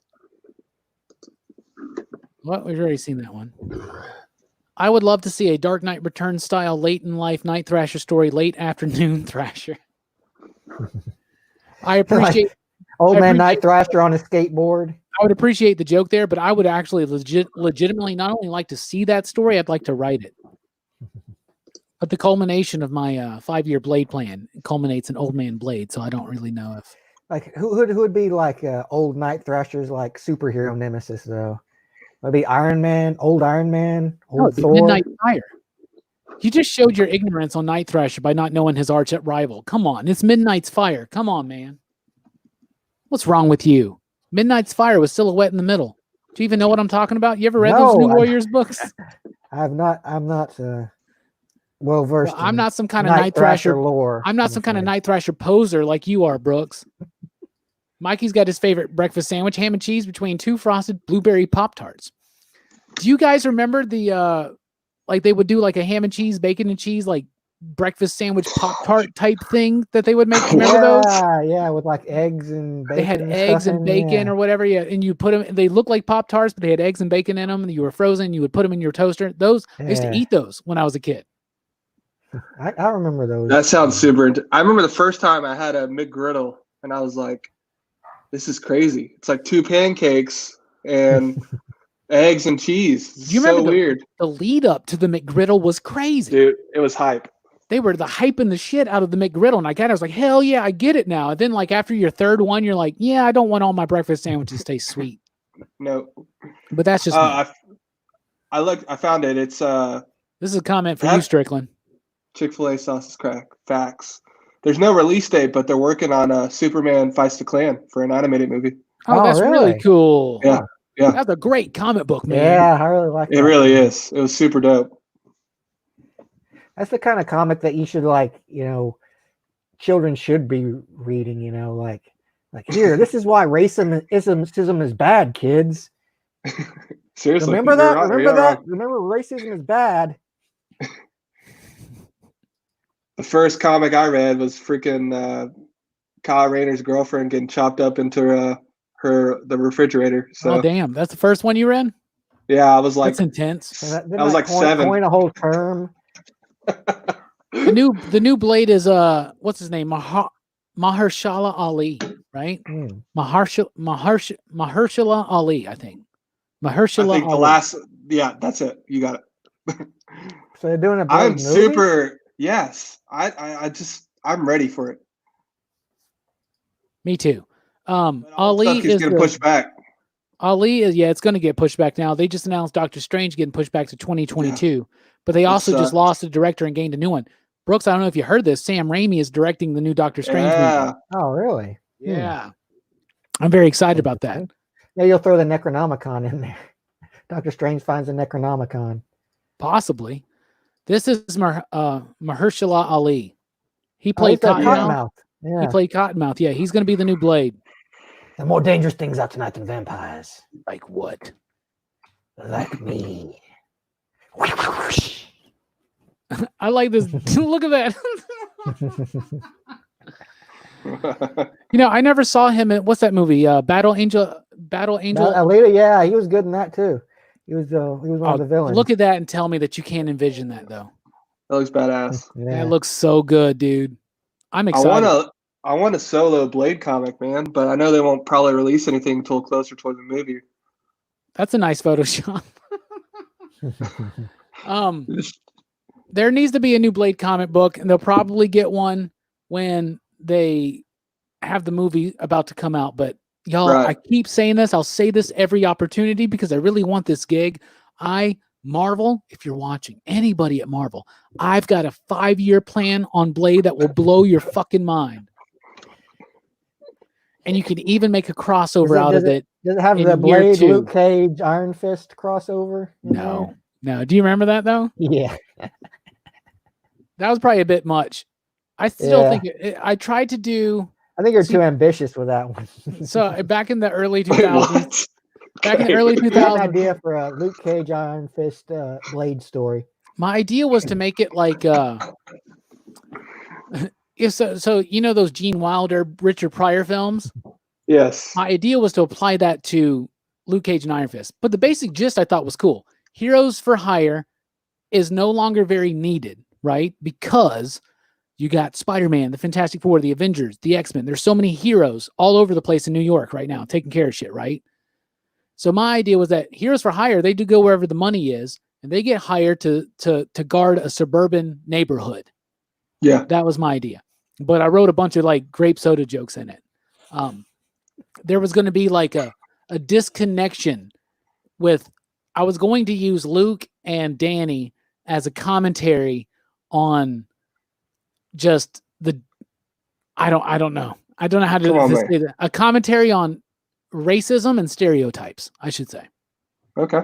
So they were like, Danny was always going to have these misconceptions and stereotypes about Luke because that he's black. And I was going to play on that for humor. So, and plus it was meant to be like a humorous thing, because in the early 2000s, until I read that Brian Azzarello Cage series, I never took Luke and Danny as seriously, because I was a big fan of the Ostrander Heroes for Hire series with Pascal Ferry on the artwork. I'll still live and die on that hill. That's an amazing series. And one of the solidified reasons why late 90s Marvel is one of their greatest eras as far as creativity and output. Fantastic stuff. So I had a little bit more of a tongue-in-cheek idea on them. But my Blade idea is super serious, no grape soda jokes. The idea is that it opened up with them sitting on top of a suburban home. And Danny shows up with a bag of lunch. He's brought lunch for Luke because they're on watch. They're watching this suburban neighborhood for robbers, right? And he brings him a grape soda. And Luke's like, grape soda? I fucking hate grape soda. And Luke and Danny's like, I thought you liked grape soda. And it just kind of goes off into this whole thing. Yeah. Yeah. But he doesn't like grape soda. Luke doesn't like grape soda. But Danny thinks he does. Even though technically Danny knew this dude for a long, long time. So he should know he doesn't like grape soda, right? Anyway, white people. I mean, you would think so. You would think so. My Blade idea is super serious, though. I have a really good idea for Blade. I've been thinking of this shit for years. Like Blade was going to be just like frustrated with how like stupid Cage and Iron Fist were, kind of. Like, Blade is such a dope character, just like too. how their banter and stuff. I remember that. Yeah, I was going to introduce. You're right. I was going to have Blade in that series, didn't I? Yeah. And he was going to hate them. He was just going to, because I was wanting to play them like a comedic duo. You know what I'm saying? Like an Amos and Andy type thing. Talking about the, what's that? Nick Cage and Samuel L. Jackson, right? In that movie, the remake of that shit. Anyway. Mikey says, I'm sorry to say it, Robbie. The science is in. Each one of those egg and bacon toaster strudels took 8 months out of your life. Probably. Someone with a plan like that for Blade is what we need. All the Blade runs are so short and fizzle out and don't have much holding it together besides Blade is cool, no depth or growth for him. My run, I'm telling y'all, Iceman and Blade pros before hoes. I'd read it. I envision some cutting edge type shit in there too. Some figure skating, whatnot. Yeah, Blade is super cool in that Avengers run. And there's some great touches that are put there, but not, the best. Yeah. I have it's befuddled my imagination why Marvel can't make Blade a viable comic book property since that movie came out. It's crazy. You literally just have to take Wesley Snipes' Blade and plug him into the comic book. That's all you have to do. And they always try to make him as cool as Wesley, but they try to like do something different with the tone and nature of the story, but you don't have to do that. You got to have, in order to write a good Blade book, you got to love the Wesley Snipes movie, 1 and 2. There's never been a third one, as far as I'm aware. So you got to love those two. You got to love those two. You got to love the Snipes Blade movies. You got to love what Sticky Fingers did as well, because Sticky Fingers was an amazing Blade. I'm telling you that. I'll die on that hill. I want that to be on my tombstone. Here lies Rockin Robbie Billups. He was dope.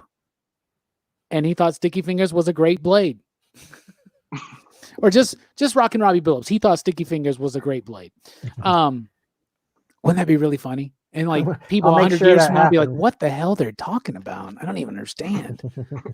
Well, back in the late 21st century.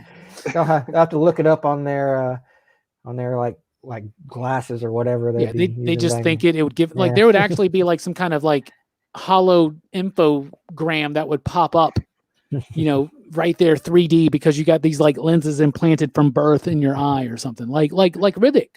They'll just have to like tap their head a couple of times. Yeah, like like Google, who is Sticky Fingers? Yeah, Brangle, right?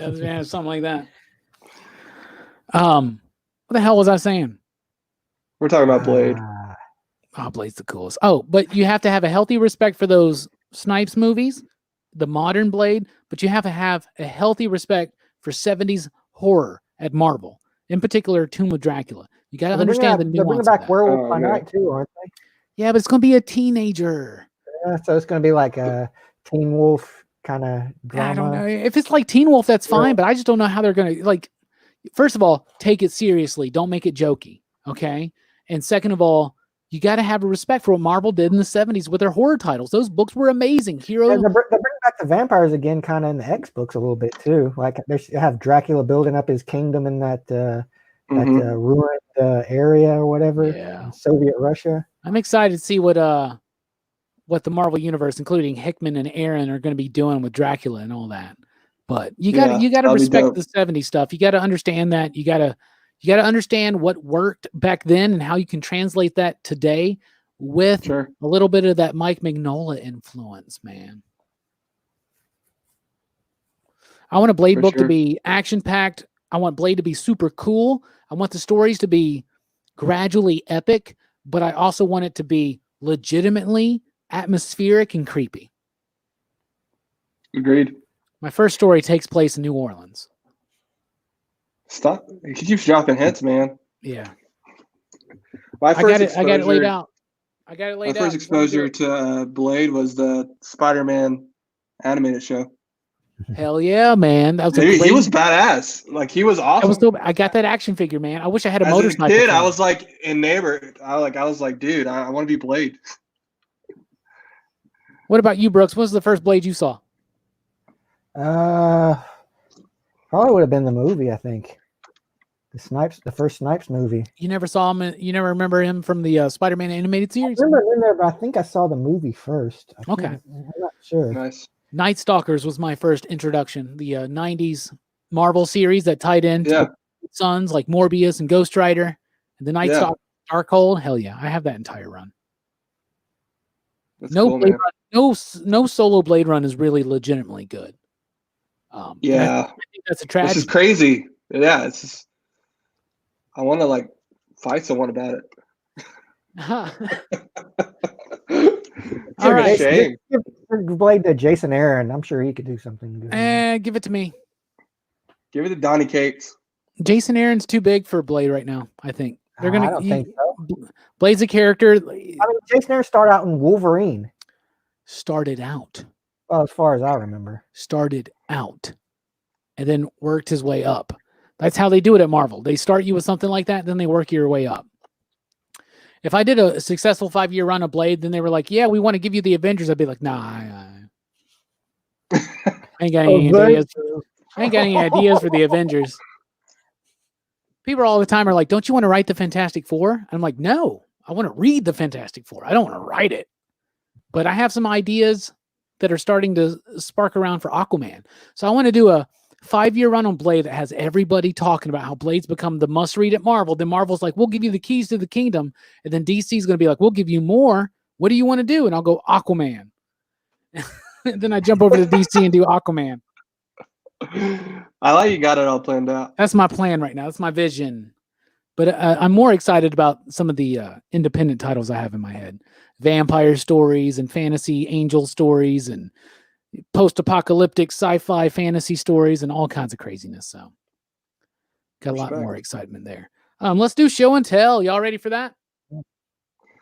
Y'all ready for this? Brooks, what did you bring us for show and tell, buddy? Well, in honor of my got some more Street Sharks. Final Fantasy. You kind of blew us all away last week, by the way, with those Street Sharks. I got my old Final Fantasy collection. Nice. These two. And I got Tifa, of course. Dude, I just noticed that sound screen behind you, and that's badass. Yeah. Not sound screen, sound wave. Why did I say sound screen? And I got old Cloud here, of course. Got nice. That guy. Got the Sephiroth, because, I mean, of course you got to have Sephiroth. And, of course, I've got the two Cloud amiibos. Like, look how tough he is. Look how tough he is, holding the sword like that. And, of course, I got old Soundwave. That's beautiful. Hey. Oh, that screams all music to my ears. Is that the redo of G1 that was like $50 or Yeah. whatever? Well, he was. I think they'd had him marked down to like 30 or 40. Oh man, I want that. And he came with a buzzsaw here. Did you get any of the other ones like Ravage or anything? No, not yet. Oh, that sucks. Yeah. But he's probably the easiest transform that I've seen so far. Like I could transform him within like seconds. That's good. That's how it should be. Yeah. Starscream's a little more involved, but he's still he's not too difficult, I don't think. Yeah, do you like that new one? Yeah, I'm liking Starscream a lot. Remember, we used to have these? Yes. Hold it up on your shoulder, man. Hold it up on your shoulder. Hold on, I gotta transform Buzzsaw back and put him inside first. You got to put the cassette in so you can rock them jams, man. Yeah. Which is how we used to listen to music back then. Yeah, cassette. I used to record songs off the radio, make mixtapes. I remember those. 90s. Yeah. Wow. This is how you really listen to music. Never suspecting that your tape recorder is secretly an evil robot. Hell yeah, man. Great show and tell, buddy. That's awesome. I'm surprised you didn't show off that Starscream that you just picked up, but that sound wave's even better. Yeah, save it for another day. What about you, Strickland? What you got to show off?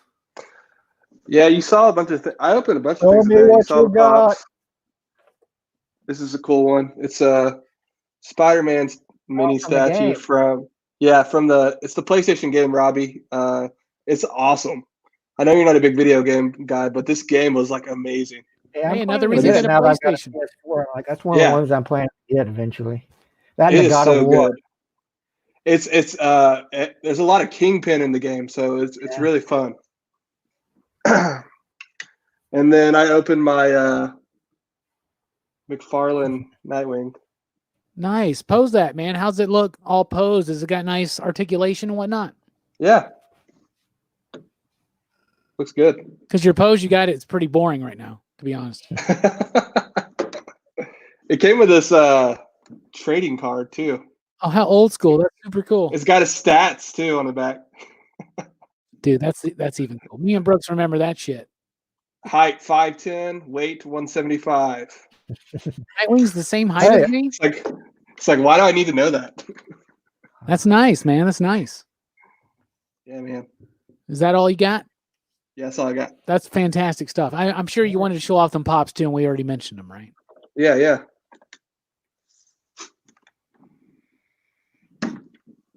Dead air. You got anything? Yeah, man. What's your show and tell? I haven't got anything new lately to show off. Oh, I really? know. I'm running out of stuff here. The guy who works at a comic shop surrounded by. I'm just merchandise. kidding. First of all, I just got this Joker van. We've been showing this off a lot lately. Completely paid for by the PCP Army through super chats on Rockin Robbie Live on Sunday night. So I really do appreciate it, y'all. Heck yeah. The Joker van's super cool. It's got a little thing that And pops there's up a there. seat. Right there. Water comes out of that. Unfortunately, the hose is disconnected and we can't quite get it on there without taking the van apart. And I told them, we're not taking this damn van apart. Let's make a Joker van like the one from What are The Dark those? Knight. What are those Batman figures you got back there? Oh, that's from the same line. So this is the Batmobile from that line. So this is Toy Biz in 1989 and 90 did a brief run on DC Heroes. Yeah. And so this was the first. That's the Batman from 1989. He's got the Michael awesome. Keaton jaw. And that's the Batmobile. And that's the Joker van. And then I have a Batman, this same Batman on card. And there's Bob the Goon, Joker's henchman. Are those expensive? Ooh, I'm a number one. Not super expensive, but they're not $5 anymore. I'll tell you that. That's cool, man. I love old toys, still sealed. I got some new comics I want to show off that I got. I bought a lot the other day to get some Madman comics I needed, and it included a Madman #1 from Dark Horse back in the early 90s. Love that. I've been revisiting Madman here lately. The reason why I bought that lot was to get a Madman Atomic Comics #15 because it's really hard to find nowadays, but it's that beautiful David Bowie cover. Look at that. Nice. Beautiful, right? Brooks will appreciate this. I just bought this yesterday.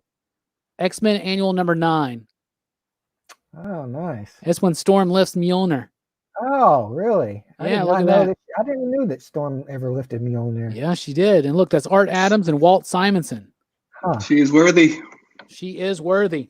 And I just picked this up because we're talking about Marvel in the 70s and their horror line, right? They had some great stuff. So I picked up, this is a Bizarre Adventures number 33 with a photo cover. Look at that.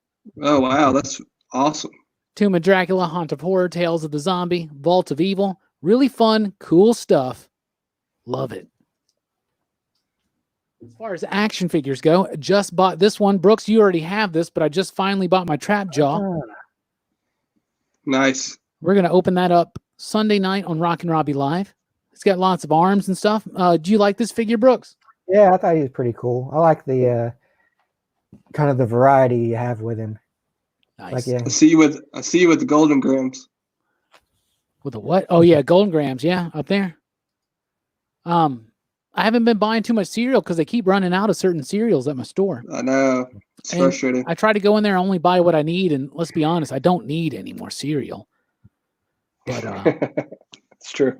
the Cinnamon Toast Crunch was out for a few weeks, and then when it came back last week, I bought like 2 boxes of it. So I have an unboxing I'm going to do right now, y'all. Oh, and also, there's my Starscream I bought. Brooks, I got one too. Yeah. Nice. What a I like beautiful figure. Yeah, the jet looks like really nice. The jet looks so good. Yeah. It looks old school, It's man. clean. Yeah. Yeah, it does. It's got a lot of posability. So I got something. I got this in today from eBay. Okay. I'm going to open this up live right now. What's in the box? What's in the box? What's in the box? What's in the box? What do y'all think it is? It's a toy. It's a toy. 1994. Wow. You've been looking for Is it Toy Biz? No. Brooks is like a toy from 94 that he's not gonna, that's not a Toy Biz that he's been wanting. I have no idea. Oh. Y'all ready? Are y'all really ready for this? Y'all ready for this? Oh, wow. I Yeah, should have sure. guessed that. Yeah, That's because dope. I've been on your spawn kick. Yeah, I've been on my spot. That is super dope. Yeah, That's an awesome figure, man. that's the first one. I'm jealous. I got a Violator, and I opened it up a few weeks ago. So now I got a Spawn to fight him. I don't know if I want to open this up, though. That looks like a pretty good condition, too. It's okay, but to be honest with you, it wasn't $5, but I want to Spawn 3 as well. This is the Spawn 1, but yeah, it's a beautiful figure. I'd like to get another one. I want one open, but I don't want to open this one. I want to keep this one card. That's awesome. Yeah, you know me. I'm on my Spawn kick right now. I read the early stuff. I probably hopped off around 100. So, yeah, I want to read it again. I'm 40 issues in, but then I've interrupted that with a reread of Madman. Nice. And I've read all the Tundra stuff, and I read all the Dark Horse stuff, and I'm about to move into the AAA and Image stuff. About to read Atomics, and then read Madman Atomic Comics now that I have every issue. And I've never read Madman Atomic Comics. That was the continuation that already did at Image for a while. I've never read that stuff, so I'm excited to read that. But I'm about to read 19 issues of The Dreaming, the new Sandman-oriented series. Yeah. Because DC is bringing back print comics next week. We're finally having a print new comic book day. And they're only releasing 5 titles. 3 of them are reprints. So there's only 2 new titles. One is Daphne Byrne and one is The Dreaming number 20. So I was like, well, if only 2 DC new titles are coming out, I better get caught up on The Dreaming so I can cover it. Nice. But I reread the Sandman Universe Presents this afternoon and had a lot of fun with it. So I'm excited to get into Dreaming. Have you read any of that stuff, Brooks? I read like the first few issues of some of it, but I lost track of it over time because I got so many books. Sometimes it's harder for me to pick up something new, even if I am interested in it. I think that stuff is way better done trade-wise because there's a lot of complexity sometimes. Yeah. Very ethereal, right? Yeah, I find like Sandman stories are better in trades than they are individual issues usually. Herminio, your cousin was a jerk. I wouldn't let somebody play with my Soundwave. I remember unboxing. My little nephew came over, is like, "Can I play with your Soundwave?" I'm like, "No." Epoch says, I remember unboxing the original Optimus Prime on the Christmas of '85 in Newark, New Jersey. Wish I never opened the box. Yeah, that's an expensive figure, right? But Mikey you never thought know the package was a second Joker van. What'd you say? You just never know when you're a kid. We could all play that game of going back and be like, "Oh man, I wish I never opened that." Mm-hmm. Yeah, Daphne Byrne is one of the issues coming out next week. Epoch number 4 comes out on Tuesday. Can you imagine a kid who gets a figure and like just never opens it and just puts it over in like a little cabinet or something? Dude, I'll tell you what, man.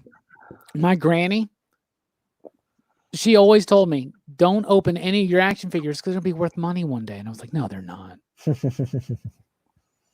And now here I am paying 20, 30, 50 bucks to get toys I had back in the day. I'm just picturing, back in like 40s, 50s of, those early comics and parents being like, "Why are you spending your money on this crap?" If they had any of that today in good condition, how much money they would have. Nobody saved it back then, though. I know, that's what I'm saying. That's why they're so valuable, really, is because like they're just they're so rare. Like people didn't take collecting as seriously back then. Yeah, I was on. I was interviewed this week on Comics with Bueller's channel, and we were talking about that. We were talking about how like the old school stuff's worth so much, but nowadays it's rare to find books that are worth over $100. And we were talking about how crazy it is that nowadays we go, man, this book I got just jumped up, and we're like, yeah, man, it's worth $50 now. But though that stuff from the golden and silver age, man, I can get up there. Oh yeah. But even some select stuff, but it's because nobody saved them. The comic book collecting community didn't really start. It was always there, but it didn't really take off until the 70s. I think Roy Thomas had a lot to do with that. People like holding on to their comics, bags and boards, preserving them, taking care of them, archiving them, things like that.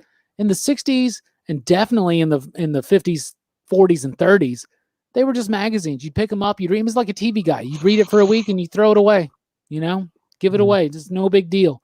Got thrown away. They got turned into war bonds back in the day and shit like that. They recycled them for the war effort and whatnot. So crazy. Definitely why they're so rare back then. But now it's a whole new idea. It's now when we say a book jumped up, it's rare when you have Walking Dead wind up. But even Walking Dead wound up being what? Like raw copies, what? Like 1,000, 2,000 maybe at the most? Yeah. That's not that much compared, but it's a lot for its investment, but it doesn't really, if you want to invest in comic books for money value, you got to go golden and silver age, man. For sure. Because you never know what's going to happen on the craziest one. What's the most expensive comic book you own, Brooks? Do you know? I have no idea. Back in the day, it was an issue of Sailor Moon #1. Oh, nice.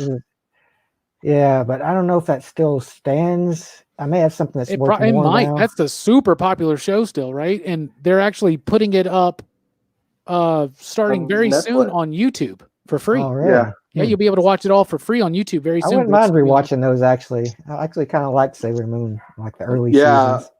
I remember that used to come on in the morning. There's actually a Sailor Moon poster behind me right now.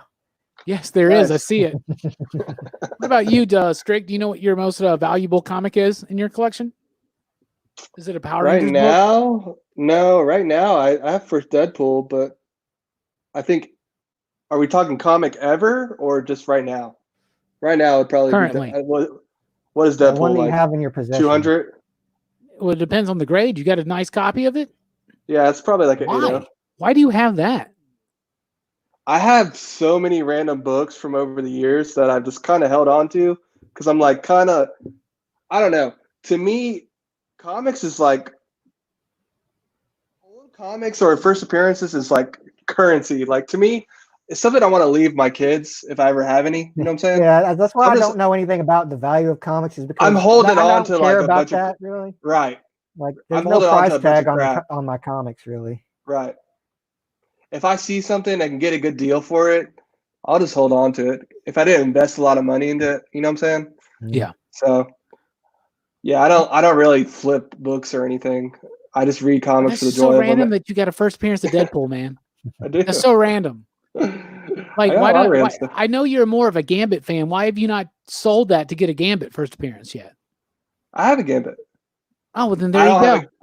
I don't have a Gambit in good condition. I want one in good condition. I got you. We'll just call that my reading copy. My most valuable one, probably, obviously, is my first appearance of Doctor Doom. Oh yeah. I'd say that one for sure. Oh yeah. My next Grail that I really, really want is a Tomb of Dracula 10, first appearance of Blade. What about you, Strickland? What's the next one you're really looking forward to? Man, that's a good question. I want to pick up some like early Spider-Man stuff, like early. So like something cool to have be like first like multi-man or something. I don't know.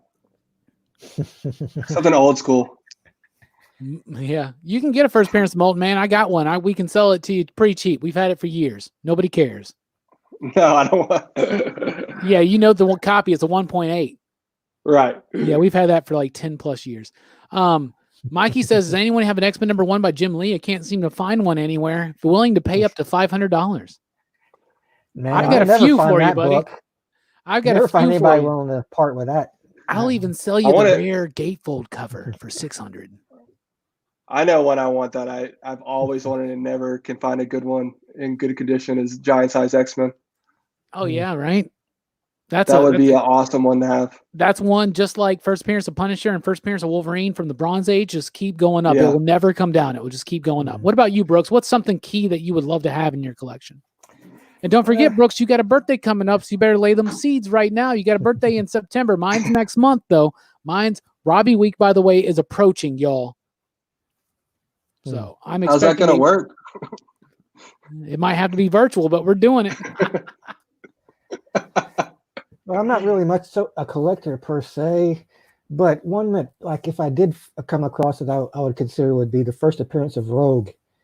It's like an Avengers annual. It was an Avengers annual, random Avengers annual. Yeah, number 10, right? 10 or 12. So, like yeah. We've had that in the store. The first I don't think we have her anymore. and the Freedom Force, I think. Or maybe they were calling themselves the Brotherhood back then. I can't remember. Yeah, I know what you're talking about. Yeah. You like that. That cover's awesome. You ever thought about getting a first appearance of Jean Grey? What's that? X-Men #1. X-Men #1. And not by Jim Lee. That's a bit out of my price range, I think. Yeah, maybe it depends. You can probably find it cheap enough. You can find a really low. Nowadays, it's probably up there. I'm sure it's up there. It's like a Fantastic Four #1. That's kind of like a dream, to have a Fantastic Four #1. But I got a 5, so maybe one day I can get a 1, 2, 3, and 4. So that'd be the really first appearance of Thor, like Journey in the Mystery. I know you'd love that one. Yeah. Oh, that'd be crazy. I have a first appearance of Thanos in my collection. Oh, really? Yeah, I do. Yeah. That's I bought it a week or two before the Avengers movie came out because I was like, well, if I'm ever going to buy the first appearance of Thanos. Yeah, that's kind of like how I got my first appearance of Apocalypse before X-Men Apocalypse came out. Yeah, I got first Apocalypse. Some of the first I got Apocalypse. Obviously, that's a relatively easier one to find nowadays, but it's still a great one. I don't have a Deadpool like you do or a Gambit, but I got Doom, of course. I got Black Panther. I got Galactus and Silver Surfer. So me, I focus more on the Fantastic Four ones. I just recently picked up first appearance of the Heralds of Galactus. I got first appearance of Firelord, which is in a Thor comic book. I think it's 226. Just picked one of those up. Got a first appearance of Terrax, Fantastic Four 211. Got a first appearance of Airwalker, Fantastic Four 120. So I've been picking those ones up. Yeah. And I'm wanting to get a first appearance of Madman. It's in Creatures of the Id number something, but all I can find are graded copies, and they're pretty expensive. But I'm on a big Madman kick right now. Brooks, you've read Madman, right? Yeah. Yeah, I'm on a big Madman kick, and I'd love to get a first appearance of Madman or Hellboy. I've never gotten that either. First appearance of Hellboy. What was Hellboy's first appearance? I feel like the Hellboy. It's an issue of Next Men. Next Man. Yeah, I think it's 21, maybe 19, something like that. It's around that era. He's in like a backup story. Yeah. Interesting. Yeah, I think so. Next Man. Wasn't that a John Byrne story? And you remember John Byrne scripted the first Hellboy arc, Seed of Destruction. Oh. And do you remember those? Do you remember the Seed of Destruction trade, Brooks, where at the end there are like 2 little short stories? Yeah. One of those is the first appearance that's in Next Men. Oh. Yeah. So I'd like to get one of those one day, and that could be kind of cool. That'd be kind of cool. You see that, Brooks? Yeah. I'm on the lookout for Saga Swamp Thing 37 before JLA spikes it up. Yeah, they just announced that J.J. Abrams is developing a Justice League Dark TV series for HBO Max featuring John Constantine. So, yeah. You saw how much the New 52 Justice League Dark #1's going for? No, I have one. What is it? It's like 120. What? Because like, of that, why? I got one. I don't want it. I have one too. I actually may have a copy of Justice League. You Dark might, man. 1. I think number 9. I remember I did buy a lot of those early New 52, like just randomly kind of picked up those titles. I know I have Demon Knights. I have like the first 7 issues of Demon Knights. I think. Nobody's doing no movement on that. Demon Knights was cool though. I love Demon Knights. Yeah, I wish I'd have kept with it. Yeah, it only lasted like 20. Yeah, I think they canceled it not long after I stopped reading. Yeah, New 52 started off strong and then kind of petered out. Mm-hmm. But it's got some solid runs. I just recorded. Yeah, there's a lot of solid runs. I just recorded today a top 5 DC New 52 comic book runs for the channel that will debut next week. So be on the lookout for that, y'all. Mikey says, I'll send Brooks a birthday pack. I have 7 copies of Blood Wolf Gun Axe with a holographic die-cut, full metal, gold-etched, glow-in-the-dark, highly toxic cover bag with trading card and sweatband. I'll tell you this, Brooks would love one. I'd love one, too. I bet Strickland would love one. That motherfucker. Yeah, that's pretty dope. Dylan, you son of a bitch. Dylan says, I want to do a movie review with you, bro. We want to do one with you. Wouldn't you guys like to have Dylan in the stream with us one night? Yeah, man. Yeah. Come on. That'd be super fun, man. Next week, we got a loaded stream because we're allegedly going to have Hammer Time here. And Jelani. But Dylan, yeah, let's do one with Dylan. Dylan likes cheesy horror films. In fact, hell, we got some people here right now. You guys want to do something special? Yeah, let's do it. Let's pick 6 cheesy horror films for a PCP Army movie poll that we can watch and review along with Dylan. Dylan, if you're still here, throw in a movie. Anybody else? Here we go. We're looking for cheesy, fun, cool horror films, and I have the right to veto. Throw them out.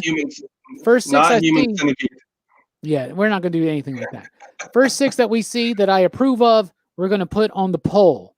So throw them out right now. Dylan, throw one out if you want to get in on it. Critters 2. Dylan says, no, we're not going to do Critters 2. We've already done Critters. Let's move on. How about Ghoulies? Yeah, you would have been good on that. Okay. Army of Darkness. I would love to watch that again. Oh, Killer Clowns. Killer Clowns is on Netflix, by the way. Oh, really? Yeah, I was looking for Pitch Dark or Pitch Black. Yeah, that's right. I did the same thing. Pitch Black and Killer Clown popped up. I was like, what? Yeah. All right, Dylan threw out 2. He's got Killer Clowns from Outer Space and Army of Darkness. No more picks from Dylan. We need 4 more movies, y'all. You know what we're doing. Throw them out there right now. We'll put them on the next poll. This is how we're going to wrap up. We're going to get it going, and we're going to get Dylan on a stream with us doing one of these PCP Excitable. We'll make him an honorary member. Epoch, yeah, he's second. Yeah, we already got Army of Darkness, though. Come on, man. Come on. 4 more movies. There's so many good cheesy horror movies. Yeah. Army of Darkness is a great one. I'll tell you this. It really doesn't matter what else gets picked because I guarantee you Army of Darkness is going to win this one. Army of Darkness was my favorite out of the Evil Dead trilogy, really. Mike with Tremors. The first one. Kevin Bacon. We might be able to get Justin on that stream if we do that. Ooh, Scream. I remember that movie came out. What a big deal that movie was. Scream 2 more movies. Dope, oh, here we go. Repo. It's one I've never seen. Ice Pirates isn't quite horror, Mike. Plus, you already got to pick. Dude, I'll watch Repo the Genetic Opera in a fucking moment, man. I've actually never seen Army of Darkness. An American Werewolf in London. That's going to throw... Oh, that's a dope movie, man. Yeah. That's going to throw a little bit of... I don't know if Army of Darkness will beat that one out. American Werewolf? So, Mike, the whole point is that they're supposed to be horror films. So? You can just hear him say that. So we're going to go ahead and do this. We had another poll before this, but we'll go ahead and skip that one. And after the Michael Keaton poll wraps up. So Dylan, since you're here right now, let me go ahead and tell you this. First of all, Pitch Black gets an overall 3.75 rating from PCP because that calculator was still pulled up. So looking at the dates. So our Michael Keaton movie review is going to be next week. That's May 1st.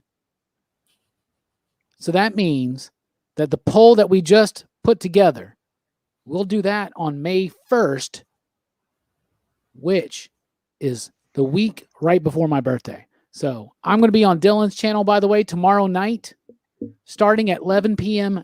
Eastern time, because Sunday is Dylan's birthday, and I'm going to be part of his happy birthday stream. Saturday night, we're going to hit up to midnight. We're going to wish Dylan a happy birthday. So Dylan, make plans. Friday night, May 1st, get ready. The winner of this poll in the PCP Army. And Dylan, I know you're a member of the PCP Army. I know you're rarely on Facebook. But everybody, get on there and vote. And vote right now for your favorite Michael Keaton film. But I really think the solid winner is either going to be American Werewolf or Army of Darkness. But to be honest with you, I'd be cool with any of these movies. But I really... Yeah, Scream. I haven't watched Scream in forever. I'm going to vote for Repo. Scream's going to make me want to watch all of them again. But I love Scream. I love every single one of these movies. I'm not the biggest Tremors fan. I'll be honest with you. Yeah. That's going to be the one that wins. You just wait and see. Everybody's going to be like, what did you chilling? Chilling. Well, Dylan, you can go vote for the Michael Keaton one tonight, but you can't vote for this one tonight because it's not going to be up until Sunday. And happy early birthday, Dylan. So y'all be sure to join us tomorrow night on Dylan's comic channel. I believe he's starting that stream at 11 p.m. Eastern. And we're going to build up to his birthday. I'm super excited to chill out for my man's birthday. And I'm super excited for us to officially kick off the pre-party for Robbie Week with a May 1st horror movie review based on what you guys pick between Killer Clowns from Outer Space, Army of Darkness, Tremors, Scream, Repo, The Genetic Opera, and American Werewolf in London. Those are some really good movies. That's the best poll we got. By the way, since we did Pitch Black tonight, let's wrap this up. How surprised are you, Jay Strick, that Pitch Black beat out Who Framed Roger Rabbit and The Rocketeer? That's what I'm saying. I was going to ask about our grading scale here, guys. So what is 5? 5 is like Godfather, because Jelani gave Pitch Black a 4.5. It's all individual, homie. Yeah, you get to make that decision. It's just a matter of opinion. 3 to me is we're not average. film critics, dude. 3 to me is we're average. film critics. We have a YouTube channel. Jelani typically gives a 4.0 or better to something that he will rewatch. So Jelani counts rewatchability very high on his own critical list. Everybody's different, though. Harsher in my grading, but I'm like, I always feel bad because I give something a low. But I thought it was a fun movie. I had never seen it before. So 3's not a low grade. Remember that. 3 is not a low grade. 3 is good. 3 is an average film. You did not waste your time. If you wasted your time, it starts going below 3. I gave like Red Sun like a 2.5 or something. You did. You were There's pretty no harsh. wrong answer, you know. Some people like certain things, some people don't. It's true. It's true. It's like nobody's going to jump down your throat for not liking something, you know. Yeah, we're all cool here. Exactly. Oh man, Scream was like a 1. Oh man, we're gonna have Unless you don't like something that I like, I'll let you know. That's true. Join us next week for another live movie review. It's going to be the winner of the Michael Keaton poll. Go vote for it right now. Right now, Johnny Dangerously is in a solid lead. Go vote for it in the PCP Army, the Facebook group, the official Pop Culture Philosophers Facebook group. Then we'll have another poll It's the Dylan Horror Movie Robbie Week pre-party poll. It's an elaborate name. Anyway, Yeah, thank you guys so much for joining us. Final thoughts, Jay Strick. Hey, man. Pop, pop. Final thoughts, Brooks. Final thoughts for me. I am more than the shape of my sideburns. I'm more than just the starburns. Y'all have a good one. Remember, Community's on Netflix. Watch it right Starburns add a now. lizard and a hat to his repertoire. And watch The Last Dance. Mike says, boo. Mike, I'm going to end the show by going, fuck you.